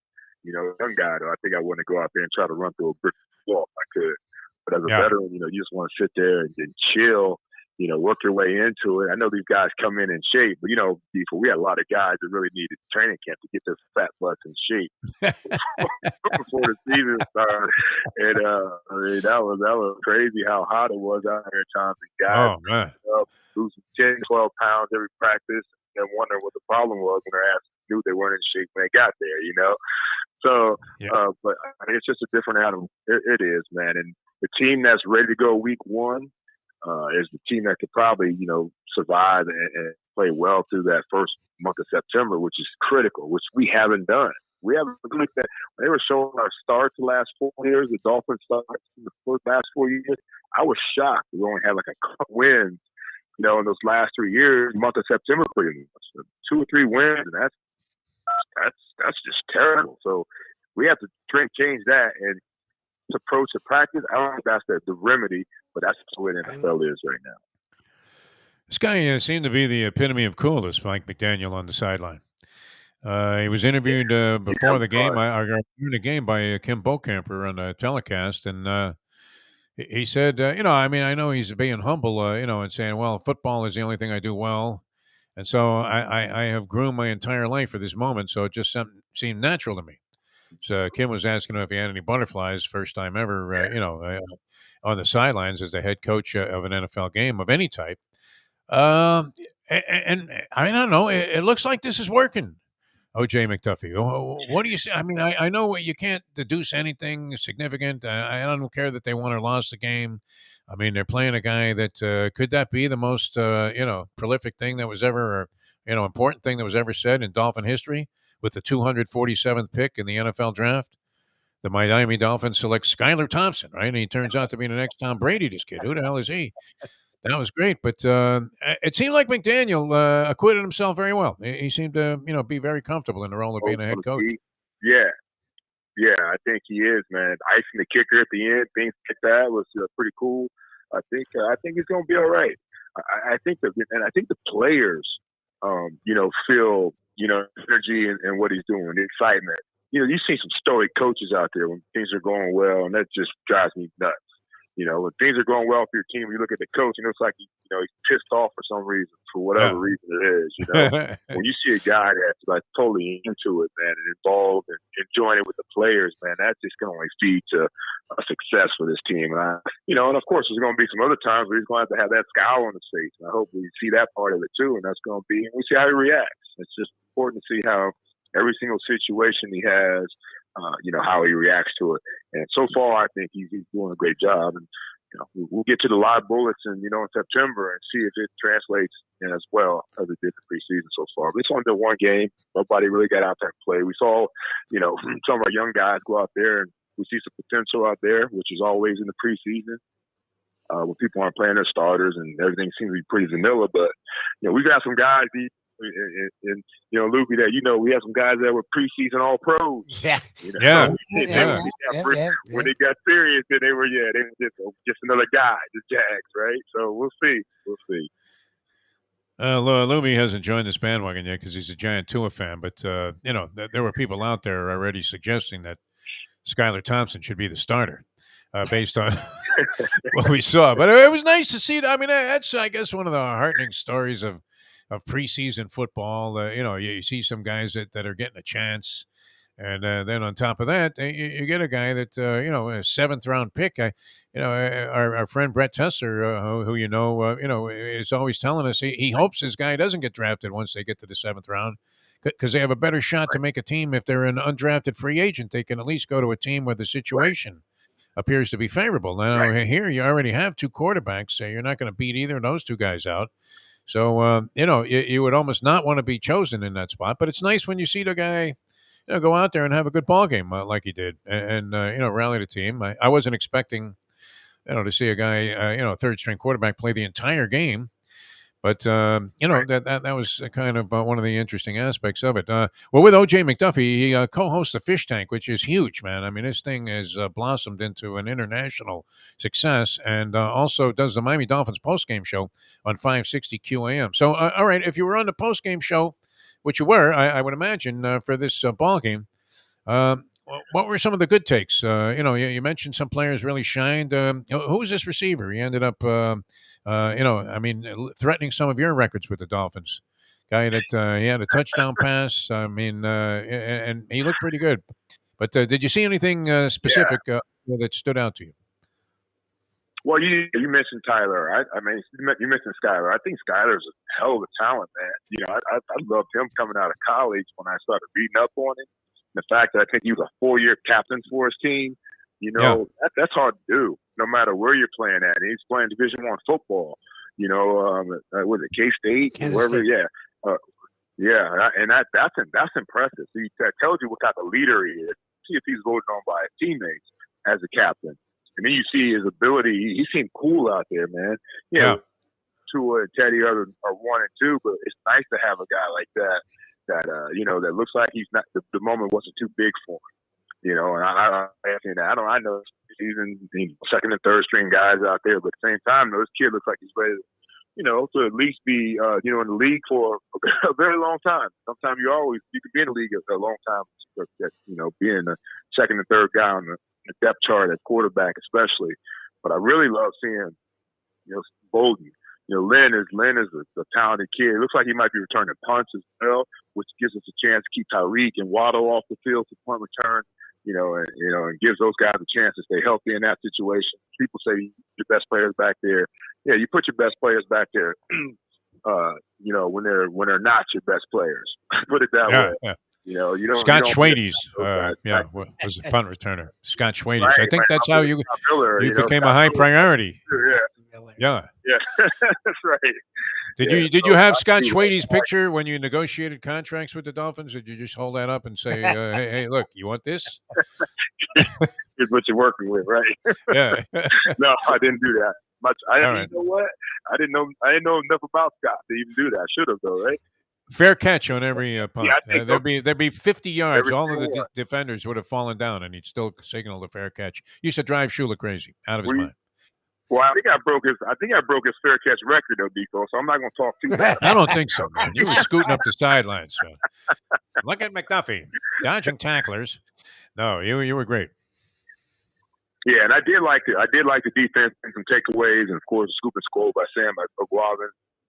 You know, things like that. I think that's going to be what's going to happen a lot with this team. You know, think about our starters out there getting these opportunities to, you know, get some takeaways, short fields, able to go in and punch it in. So there are a few good takeaways that they did on Saturday. Before I let you go, Juice, what do you expect for Game 2 this weekend? Like, are we going to see the starters for at least a quarter for some snaps? Because to me, to continue to have the preseason and not see these guys at all would make zero sense.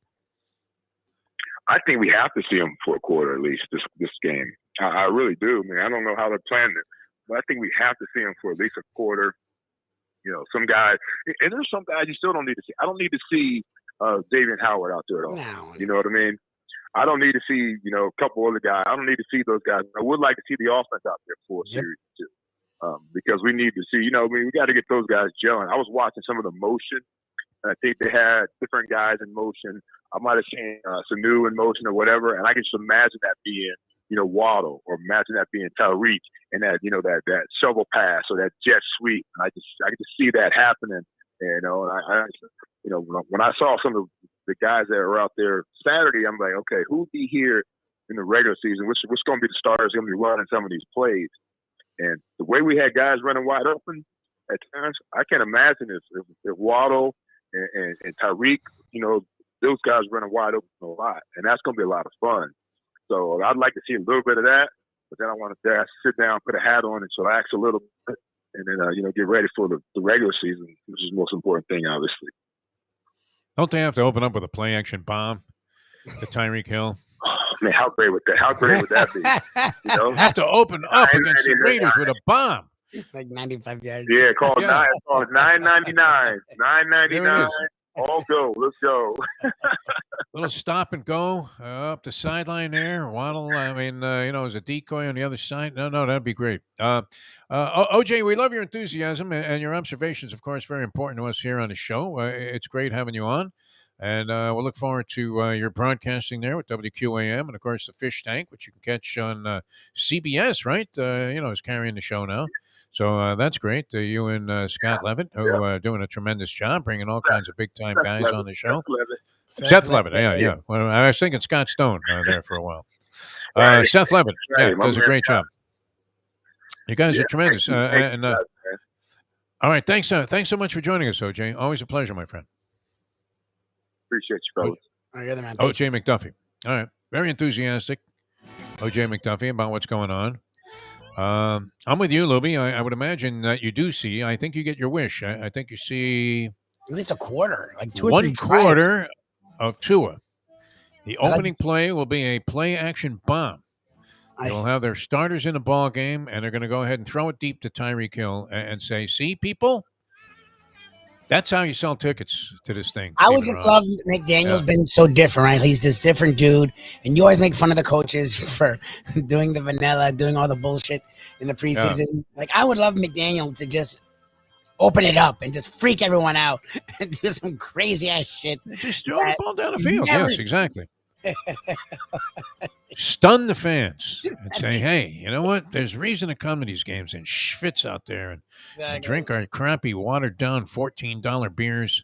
There's reason to come out here and suffer through it because it's going to be, just so exciting that no matter what the conditions are, you're going to find them favorable." I mean, should we regard the heat the way the people in Buffalo regard the snow? Yes. Yes, we should embrace it. We're capable of withstanding the heat. Drenched in sweat. That was Shula's thing. Like Segredo said, Shula would be pissed if they had a home game that was at 4 at night. Like, he'd be pissed if it was in September and the game wasn't at 1 o'clock. Like, he was on the competition committee, I feel like, just for that reason, to make sure that their game would be 1 o'clock in September.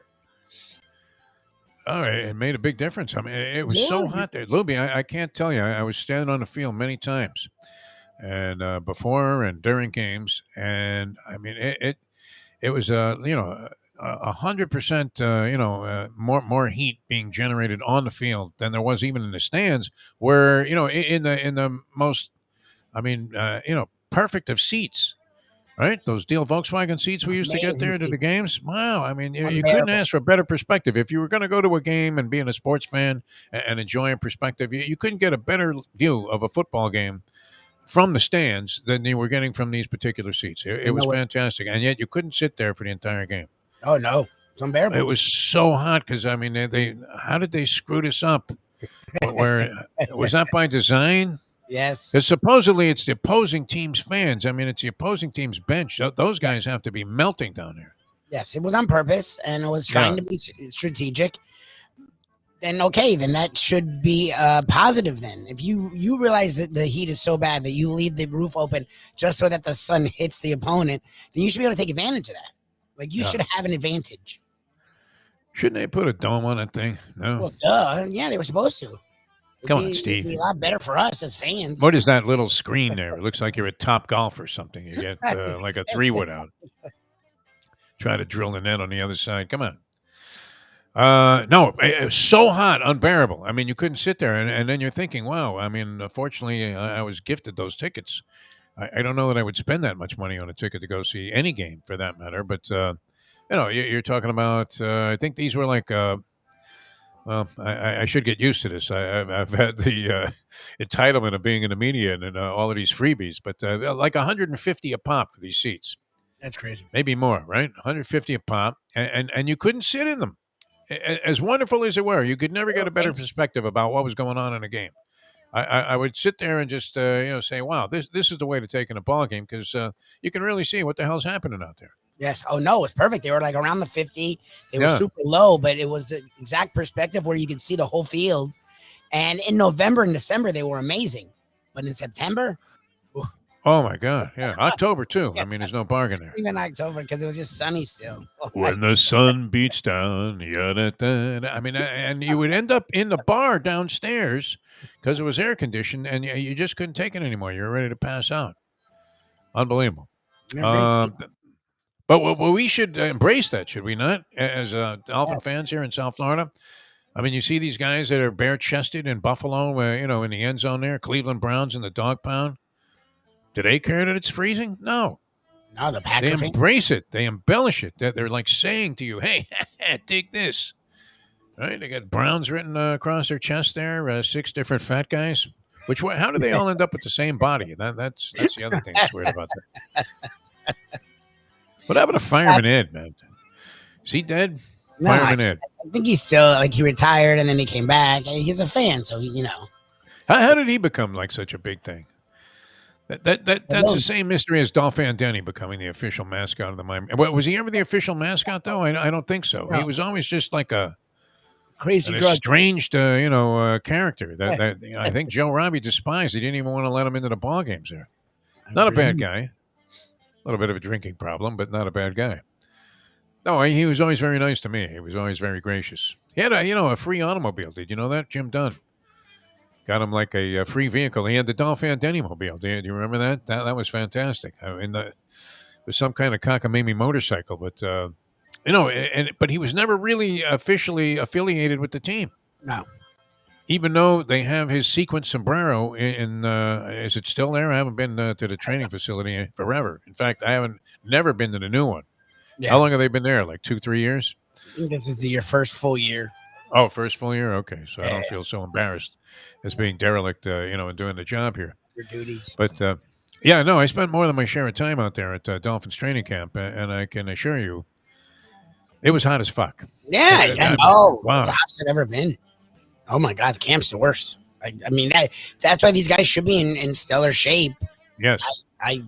Would you be in great shape, or would you need like an organ donor on standby? As long as you're not just to have one practice there, and you're getting water. Yes, you should be in better shape. It builds your stamina. That's the idea. And Shula did. I mean, he bristled at the idea that they would have a game at any other time but 1:00. Like 110 down there on the field. My shoes were on fire. I was just standing there, getting ready to deliver some announcements. And they had a little thermometer thing there, and it said 120 degrees. And I'm like, that's not possible, 120. No, it's possible. But it could have been. I mean, my feet, I don't know if you've ever walked on hot coals, but or stepped on one. Jones Beach, you're at a barbecue there, and you step on a hot coal some guy threw out, and you're like, man. That's how hot it was. It was unbearable. You couldn't even stand there in regular shoes. It was crazy. So I imagine playing football in this. I don't know how people don't pass out. I'm surprised there hasn't been more damage done to people. And now it doesn't matter where you are. Pretty soon with climate change, it'll be 80 degrees in Buffalo in December. I mean, so that's going to be a whole new thing. Yeah. Don't remind me of Donnie Boy. All right, we're coming back with more in a moment here on the Defo Show. We'll also have our Believe podcast later on. Frank Schwab. Fine NFL writer, going to join us on the program, and he's with Yahoo Sports, has been for a long, long time. So you can catch that. Mike Mayo has the lunchbox at 12 o'clock. We'll be on the road today at Costa's, and Lubie will be out there. I'll be out there. We're hoping Jim Sarney joins us. You're welcome to meet us out there. Costa's, 49th Street, Pompano Beach, and that is just off Federal Highway to the west side of Federal Highway. You can't miss it. Whatever direction you're coming in, just jog west on 49th Street. There's a light right there on that street. So, I mean, it's not the most well-marked street, right? They get this one little sign. Kind of like when we were on our way to Nobo Brewery, and there was no street sign on this major street, which, your GPS is saying, turn here, bozo, turn here. I have mine in ex-wife mode. Turn here, bozo. No, it's great. Ex-wife. Hey, babe. Remember when do they still have that available? That option where you can have somebody else voice the directions? Yeah, you can voice. When Mustang, who has backed off being the most obnoxious backseat driver in the history of the world. That's good. But she was voicing the GPS thing. It was my worst nightmare. Here, I said, here, turn here. It's like, no, that's a canal. I mean, we'd be turning into. What are you talking about? All right, we're coming back with With more in a moment here on the Defo Show. We'll take you up until 9 o'clock here on the East Coast. Tomorrow, we'll have Tony Segreto going old school with us. Yes, and sir. then on Thursday, Gurgles returns with the Hialeah Park Trivia Challenge. Friday, a Degenerate Friday, and we're getting closer and closer to outright degeneracy here. And we'll be featuring the return of Mark Lawrence to the program. The Greek has been picking winners for us, although he liked Jacksonville again. No, he didn't like Jacksonville, remember? Oh, he didn't? Okay. He brought up that they should have experience because they played in the Hall of Fame game, but he was not going on record as picking them. Well, that was fortunate for him. Yes. That's why he wouldn't go on record. They're the Jags. Because it was a burial. I was thinking, wow, I mean, that's a pretty good pick. I thought he picked the Jaguars, and they were up like 13-3 in every game. Yeah, they lost. And then I don't know, how bad are the Jaguar scrubs? If their starters are bad. Very bad. No, they're supposed to be a much improved ball club this year, Lubie. Come on. Have you not been following the Jaguar line of logic? Yeah, they made them. I mean, you would have to think that talk about coaching. Getting rid of Urban Meyer has to be worth 5 games a season. How can a guy be that bad of a coach and that bad at it? After all the success he had as a collegiate coach. How can he be that bad? If you're an arrogant ass and you don't want to accept that you don't know everything, you usually screw yourself. Seems impossible, huh? All right, coming back with more in a moment. Now that. This ain't Ohio State, Urban. It's 8:30. Ponies in Style at Champions, the outstanding simulcasting room at beautiful Hialeah Park. Yes, the grand old lady of thoroughbred racing has never been more vibrant, and you can wager on the races from the top tracks around the country while enjoying a cocktail at the Brass Rail Bar or any of the fine food served throughout the facility. If poker is your game, you're covered in style, and you can play all your favorite Vegas-style games, including blackjack, craps, and roulette, in Hialeah Park's sizzling hot casino. Get a player's card when you walk through the door for all kinds of generous amenities, including our favorite, free play, when you come out to the ultimate casino and entertainment destination, Hialeah Park. Hey folks, Tony Segreto here. You know, since day one, Catholic Health Services has been part of Old School. And since we've started letting people know about them, it's changed their lives. You see, Catholic Health Services, while being recognized as one of the top places for stroke rehab in the country, it's also about a group of people who not just excel in what they do, from the doctors to the nurses to the therapist, on and on and on. It's how they do what they do every single day that separates them from the pack. They do it with a passion, unmatched, and the inclusion of family in every step of the process.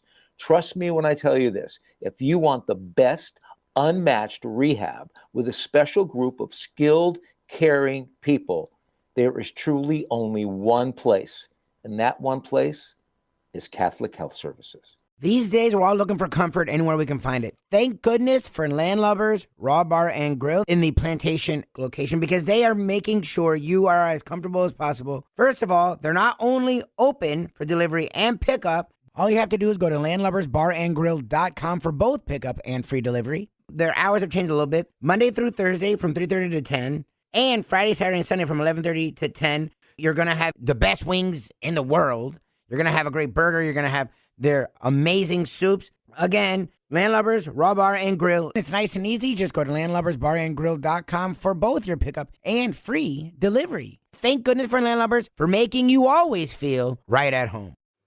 Florida, which is in the state of Florida, has been in the Stone Age forever. I mean, we're still operating by blue laws. I don't even know if you can buy a beer before 12 o'clock on a Sunday. I'm not sure what religious cult is responsible for the legislation that takes place, but essentially Florida is structured this way. We're here in South Florida, which is very hip and up with modern times.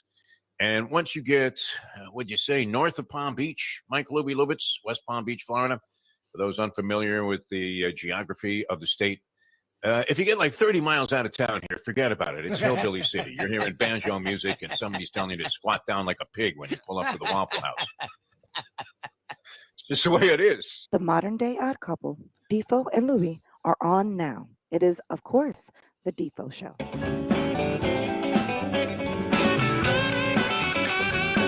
5 words you don't necessarily ever want to hear when you're at a rest stop in Tennessee.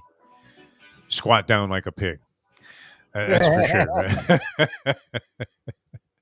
All right, welcome back to the show on this Tuesday. And just great being with you here on South Florida Live. Jeff DeForest and Mike Lubie Lubitz. Well, we often analyze this. I happen to be watching in the background here, out of the left corner of my eye here, but we talk about a couple of things. The love of the game. People that play the sport for the love of the game.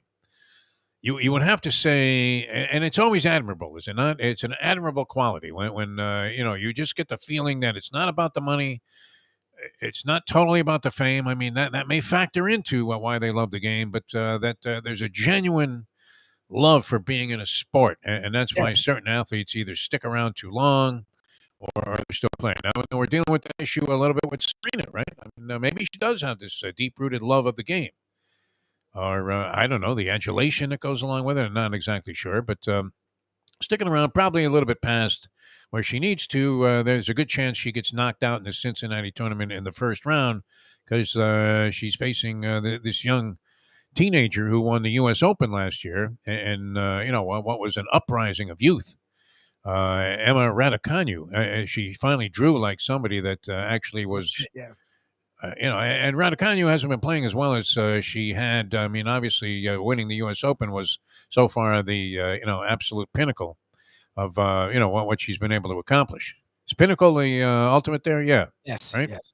Okay. All right. But anyway. Since that time, she hasn't been quite as good. She's won some matches. She certainly would be favored, I would think, over Serena Williams, who hasn't played well at all, and got knocked out in the second round of her most recent entry, where she was life and death to beat a qualifier in the first round, and then got knocked out in the second round. I believe that was in Washington, D.C., and or no, it might have been in Toronto. No, I want to say D.C. That was the tournament, but regardless, it was one of the prelims here for the U.S. Open, which gets underway. What, next week? Next week, yeah. Next week. Yeah, I would think U.S. Open, or is it 2 weeks? It's coming up. It's right around the corner. So they have this whole series of tournaments, and it's been great. They had an unbelievable match last night, which I tuned into about midway through against Francis Tiafoe was against Matteo Berrettini, the dashing Italian, who, has had some good results this year. Then he got COVID, and so he might be a little bit off his game.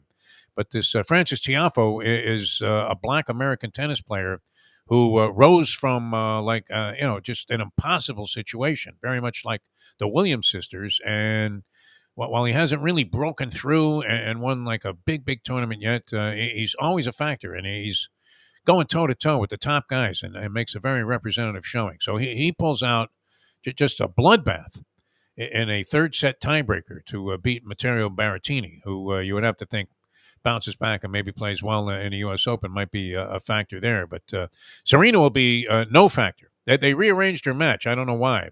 She was supposed to play last night against Raducanu, but she ended up now playing tonight. That match is going to take place tonight. But in the tournament is Andy Murray.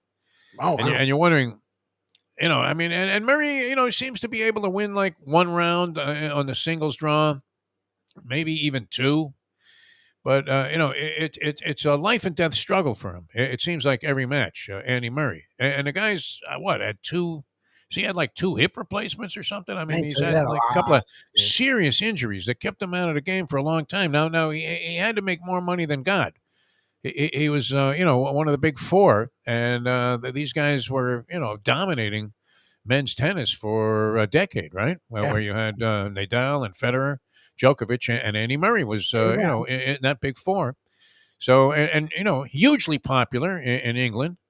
So, I would imagine the endorsement money is enormous for Andy Murray. He doesn't need a dime, but he's still out there like campaigning. And, he's going against, this was match took place yesterday. They're replaying it right now. Stan Wawrinka, who was like the poor man's Federer. While Federer was, the Swiss mister, Wawrinka was kind of drafting in behind him. Won a couple of slams. I think he has 2 Grand Slam wins, Stan Wawrinka.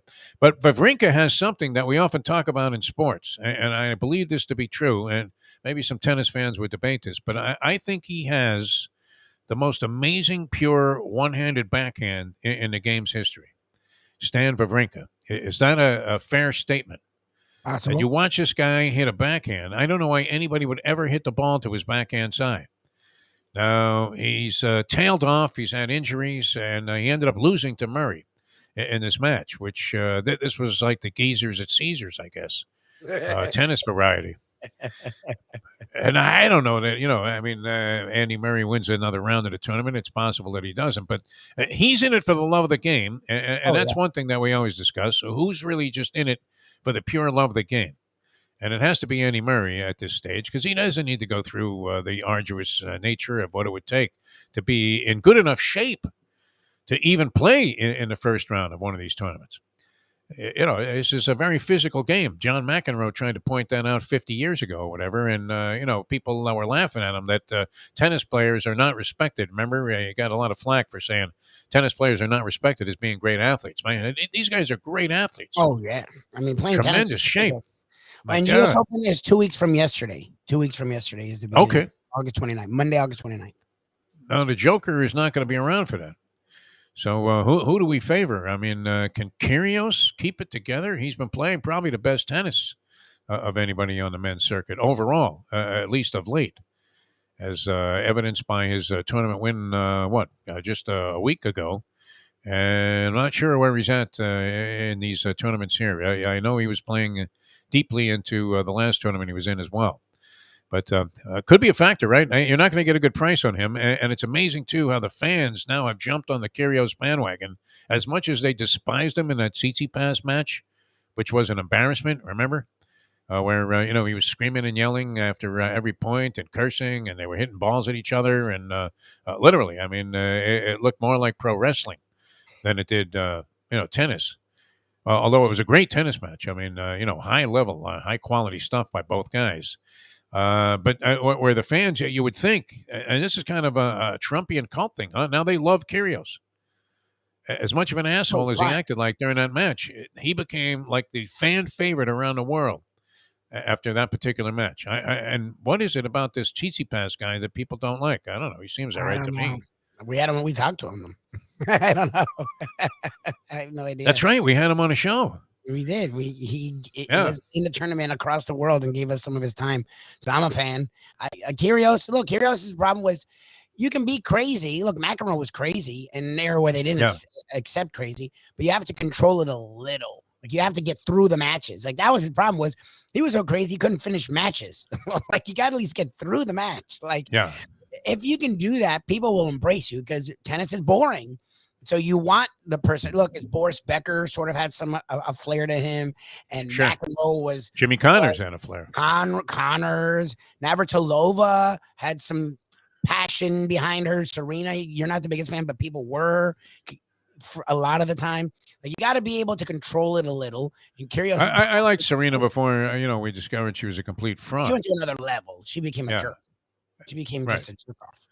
But right, I mean that feigned sweetness and humble, nature that she displays when she wins is in stark contrast to, just the outright, abhorrent behavior she exhibits. So when she loses, so maybe she'll be a little bit more gracious in defeat, as she comes to the end of this thing. But that business where, and people, it's the same thing. It really is. It's Trumpian syndrome, right? Where the people are afraid to say, what something really is, which was, that performance she had. What was that? The U.S. Open where she was berating this poor ball or line judge.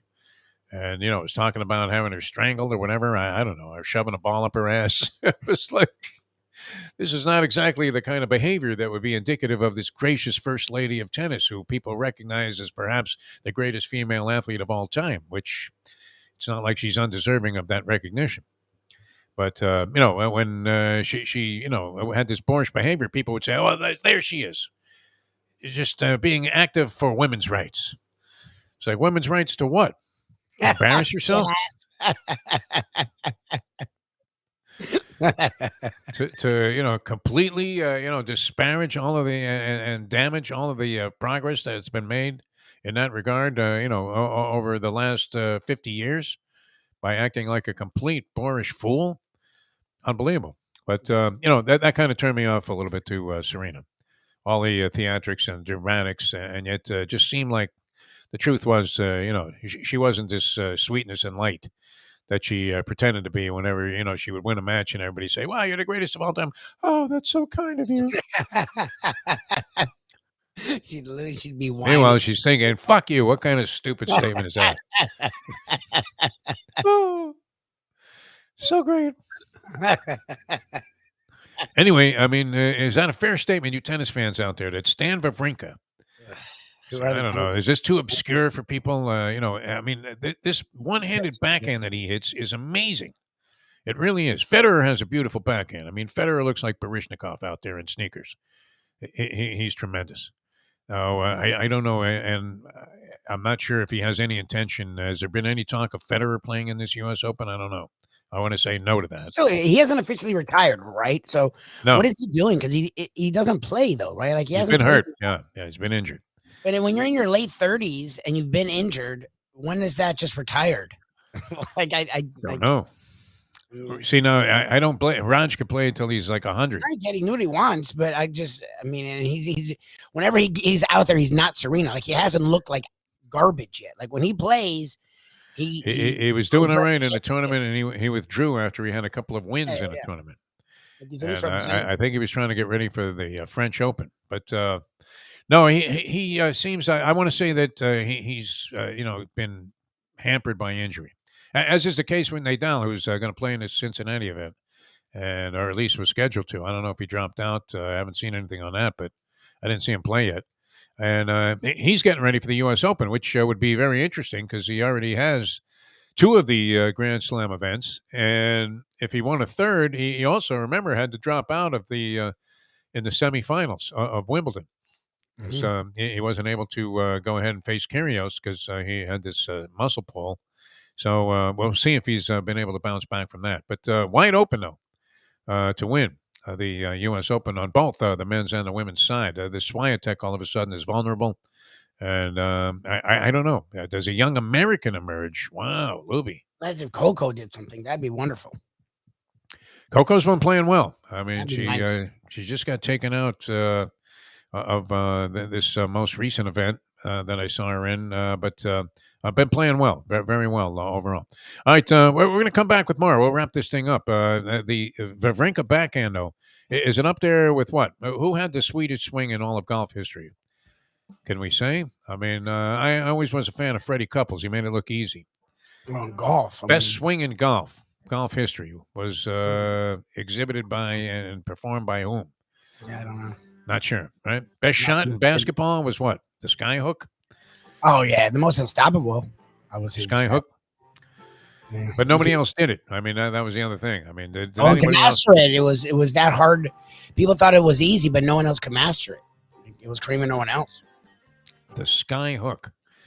What made it so distinctive? Just that Kareem was like 8 feet tall? The sky hook? What was so unique about it? That because he was already 7 foot. His wingspan was probably like, what, 8 feet.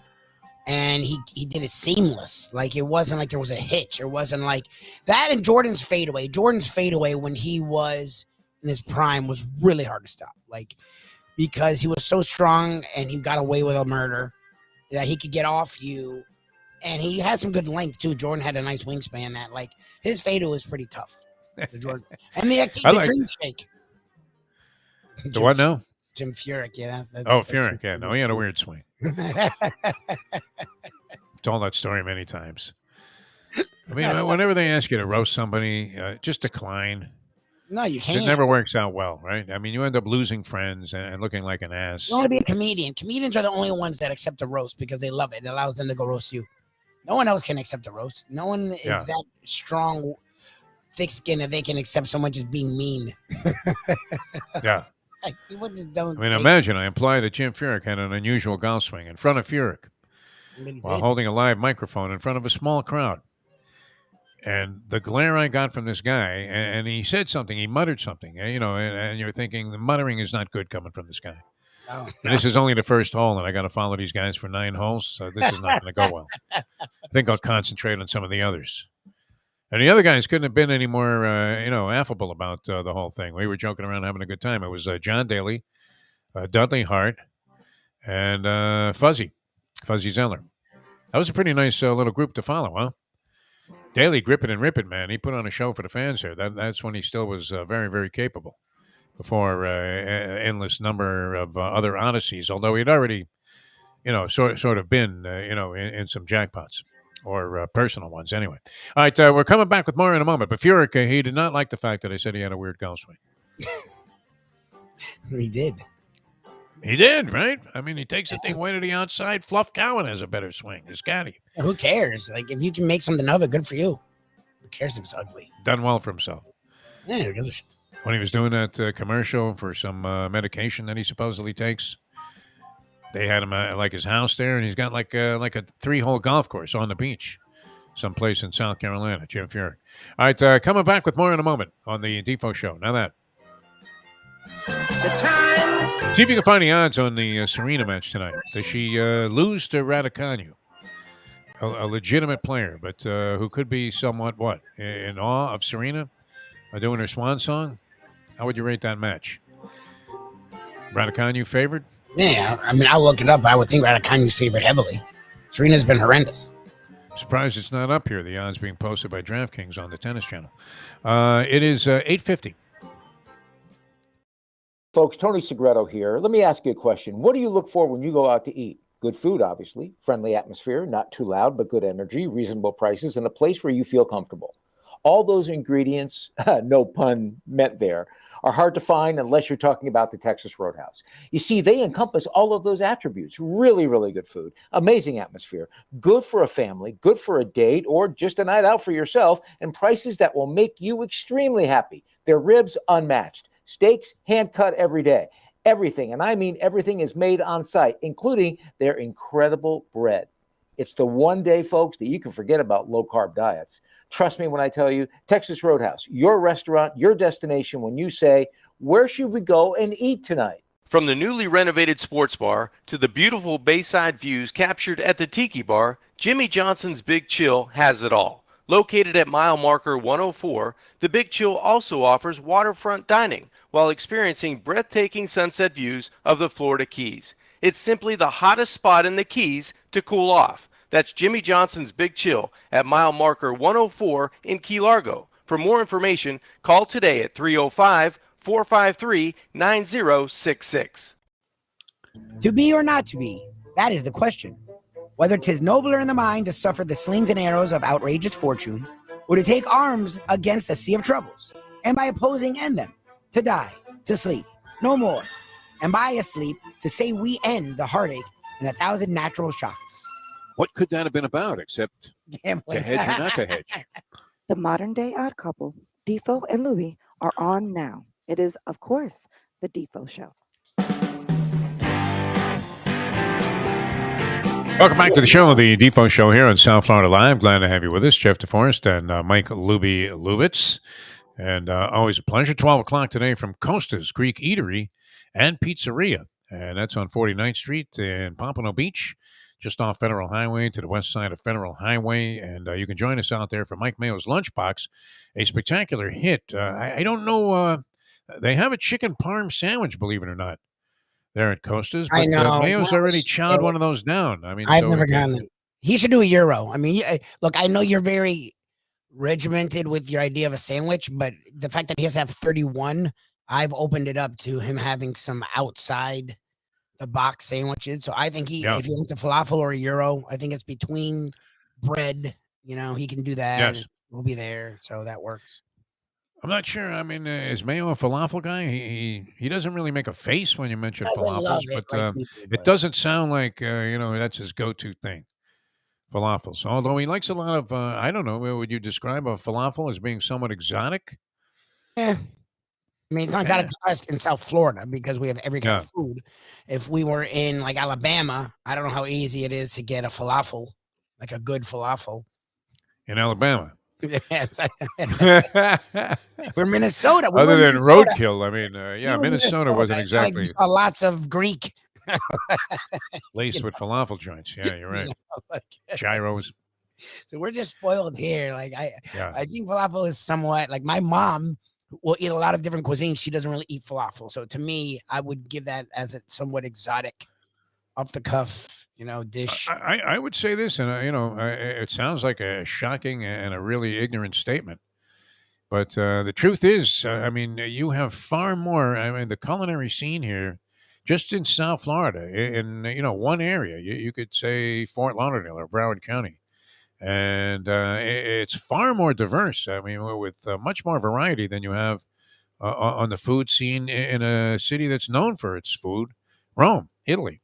Oh, yeah. Where essentially, even though you have a great little restaurant on every corner, like maybe even 4 of them on each street corner, and people are having a great time at these outdoor cafes, and the food's great, but it's all the same.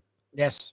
You can't go to 17 different places in the span of like a couple of miles and experience the international flavors that you get here, not just in South Florida, but probably the United States, but especially so here, I would imagine, and all big cities.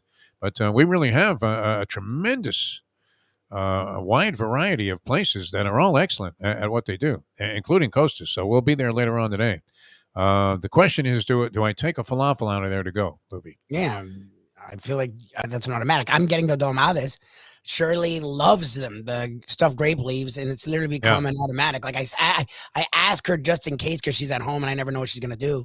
And she was like, duh. I was like, sorry. So, yeah, I automatically bring those home. Like, that's what Costas has become is I'm going to try different stuff when I'm there. But I know there's certain things that are just automatics, like the pepperoni pizza. We will get one of those and maybe that thing is great. Get it up, whatever. Wow. Like you have to at least have a little bit of that. And the dolmades. And I want to try the gyro. And for you, it's the falafel. I mean, I think you've had that like 6 times. No, I've had 2 of them so far. I mean, it's a lot to encompass. I mean, you're talking about a 3-day proposition. Yeah, they're pretty big for me on that falafel. So, and they really do a good job. Anyway, we'll be there 12 o'clock. The show starts 12 o'clock here in South Florida Live. I don't know. Mayo has been stuffing his face on this program. And it's been kind of interesting because then he's trying to offset it by now engaging in a walk of life. So I'm hoping he keeps that going.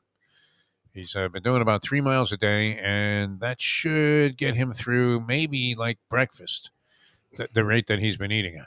Yesterday, as an appetizer for a giant sandwich, he had an Egg McMuffin as an appetizer. When have you ever seen that on an appetizer menu? No, it's not. It's its own meal. Right? Would you like to start with an Egg McMuffin? And then he had to have a sandwich. That sandwich was pretty big. Yeah, that thing didn't look like it was short on volume. That's for sure. That was great. With potato sticks in it and all kinds of stuff. All right. So anyway, he'll be up there with us, Mike Mayo, the Gambling Gourmet, and that'll be a lot of fun. Costa's Greek Eatery and Pizzeria, 49th Street in Fort Lauderdale, just west of Federal Highway. If you're west, I come from out west. You can literally just take Wiles all the way down. And if you're out east, just take US 1/Federal Highway to 49th. It's actually very easy to find. Like for a place that it's right there. Yeah. I mean, it's not on Federal Highway, so a lot of people just probably have blown by that, and it's not like they make a lot of fanfare about that particular street. No. It's got like one light that was looking like it was hanging in like Dodge City, as opposed to the new elaborate setups that you have with turn signals and this and that. And then the sign is like a little sign, almost as if they were embarrassed that it's 49th Street. But and so it's a little hard to find in that sense because you have to actually make a turn. But we'll be there, and it's always a lot of fun. And you can catch the program here on South Florida Live as well. Wednesday, we go old school with Tony Segreto. That's brought to you by Texas Roadhouse Restaurants and also Catholic Health Services, 2 fine organizations. And Tony has to be just absolutely euphoric at this time of the year because he dives heavily into. I don't know how heavily. Do you think he's really setting it in college football? I believe he is. Yes, not at preseason. He openly admitted he was making fun of people who do bet in preseason. Yeah. So he's not that level of degenerate, I guess. But in college football, he doesn't mess around. He always has opinions, though, on the games, which is good. He does factor in point spreads, although I really want to meet his bookmaker. He always gets an extra 5-point cushion. He gets an extra 6 points on every game. It's incredible. You're playing a game at 3. He's got it at 9. We love Segreto. I mean, but I don't know that anybody is worthy of that level of respect. From the degenerate underground, no less. They're probably so happy that he's betting that, it's just like, hey, you see why I got on the line? I got Tony Segreto, man. Yeah, the news anchor. 100%. All right, and then Thursday we'll have the Hialeah Park Trivia Challenge. Gurgles will return, so we'll get back into our regular format with that. Did talk to the Polyman, had a communication. He says, I'm going to be back sometime soon, which is good. We'd love to see him and have him on the program. And then Friday, a Degenerate Friday, and we're getting closer and closer to our full-blown handicapping extravaganzas with Mark Lawrence. Is in. So starting next Friday, you'll have the Greek. You have the professor who will give college plays along with the big board. You'll have Mark Lawrence, and you'll have the Gambling Gourmet. So we'll have a full-on Degenerate Friday. Wow. All the way through January, I would think. Be a lot of fun. And looking forward to, of course, the NFL season and unloading on a couple of parlays and finding ways to deplete my bankroll even further. Giveaway wins. After what would be a rough year financially by any standard. And that's how we'll leave you at this point. All right. We'll zero in on that Serena match later on tonight. I'm sure I'll be able to catch that. Although you'll love this. I have to go to a Deadpool party tonight. Oh, Jesus. The Deadpool people are holding their annual Deadpool party. The last Deadpool was taken down by whoever had James Caan, took down like 6,800. In our Deadpool, and there was another pool that had James Caan, whoever had the winner got 42 grand. That's a little heavy duty over there. That's a different style of pool with a little bit more money involved. So they're having a party tonight. They give away prizes, all kinds of stuff. That's cool. So we'll see what happens. Fun. Yeah, enjoy. So I have to scratch my tennis match and go to a Deadpool party. You'll appreciate that. And right now, I have guys. I don't even remember who we have. I have no chance of winning. I think one is O.J. Simpson, right? No, he'll live till he's 90. Yeah, he'll outlive us all. This guy. What are you kidding me? He got away with murder. I mean, please. How's he going to check out anytime soon? All right, we'll see you tomorrow at 7 o'clock in the a.m. Tony Scred will go old school with us here on South Florida Live from Mike Lubie Lubitz. What's that? Got a gig to model for the Deadpool party. Oh, God, Andy, I would imagine there'd be some tributes paid for a man that... he's breaking the Deadpool. People have him. They're like, God damn it, Andy. When he never makes his next big score, which I guess he hit some 25-1 shot in France, betting the Jugheads. He definitely should get a boat and call it Borrowed Time. You can have the name, Andy, because I don't look like I'm going to buy a boat again anytime in my life. All right, we'll see you guys tomorrow at 7 o'clock as we leave you on that. The time. Remember I had that boat that was shipwrecked in the Intercoastal? Yes, I remember. Yeah, dragged it, schlepped it to my house. It never ran, ever. It was like sink every day. Just sat there. It was like the Andrea Gale. It's 9:01. Let's go to eat a damn snack. Look what they done to my show.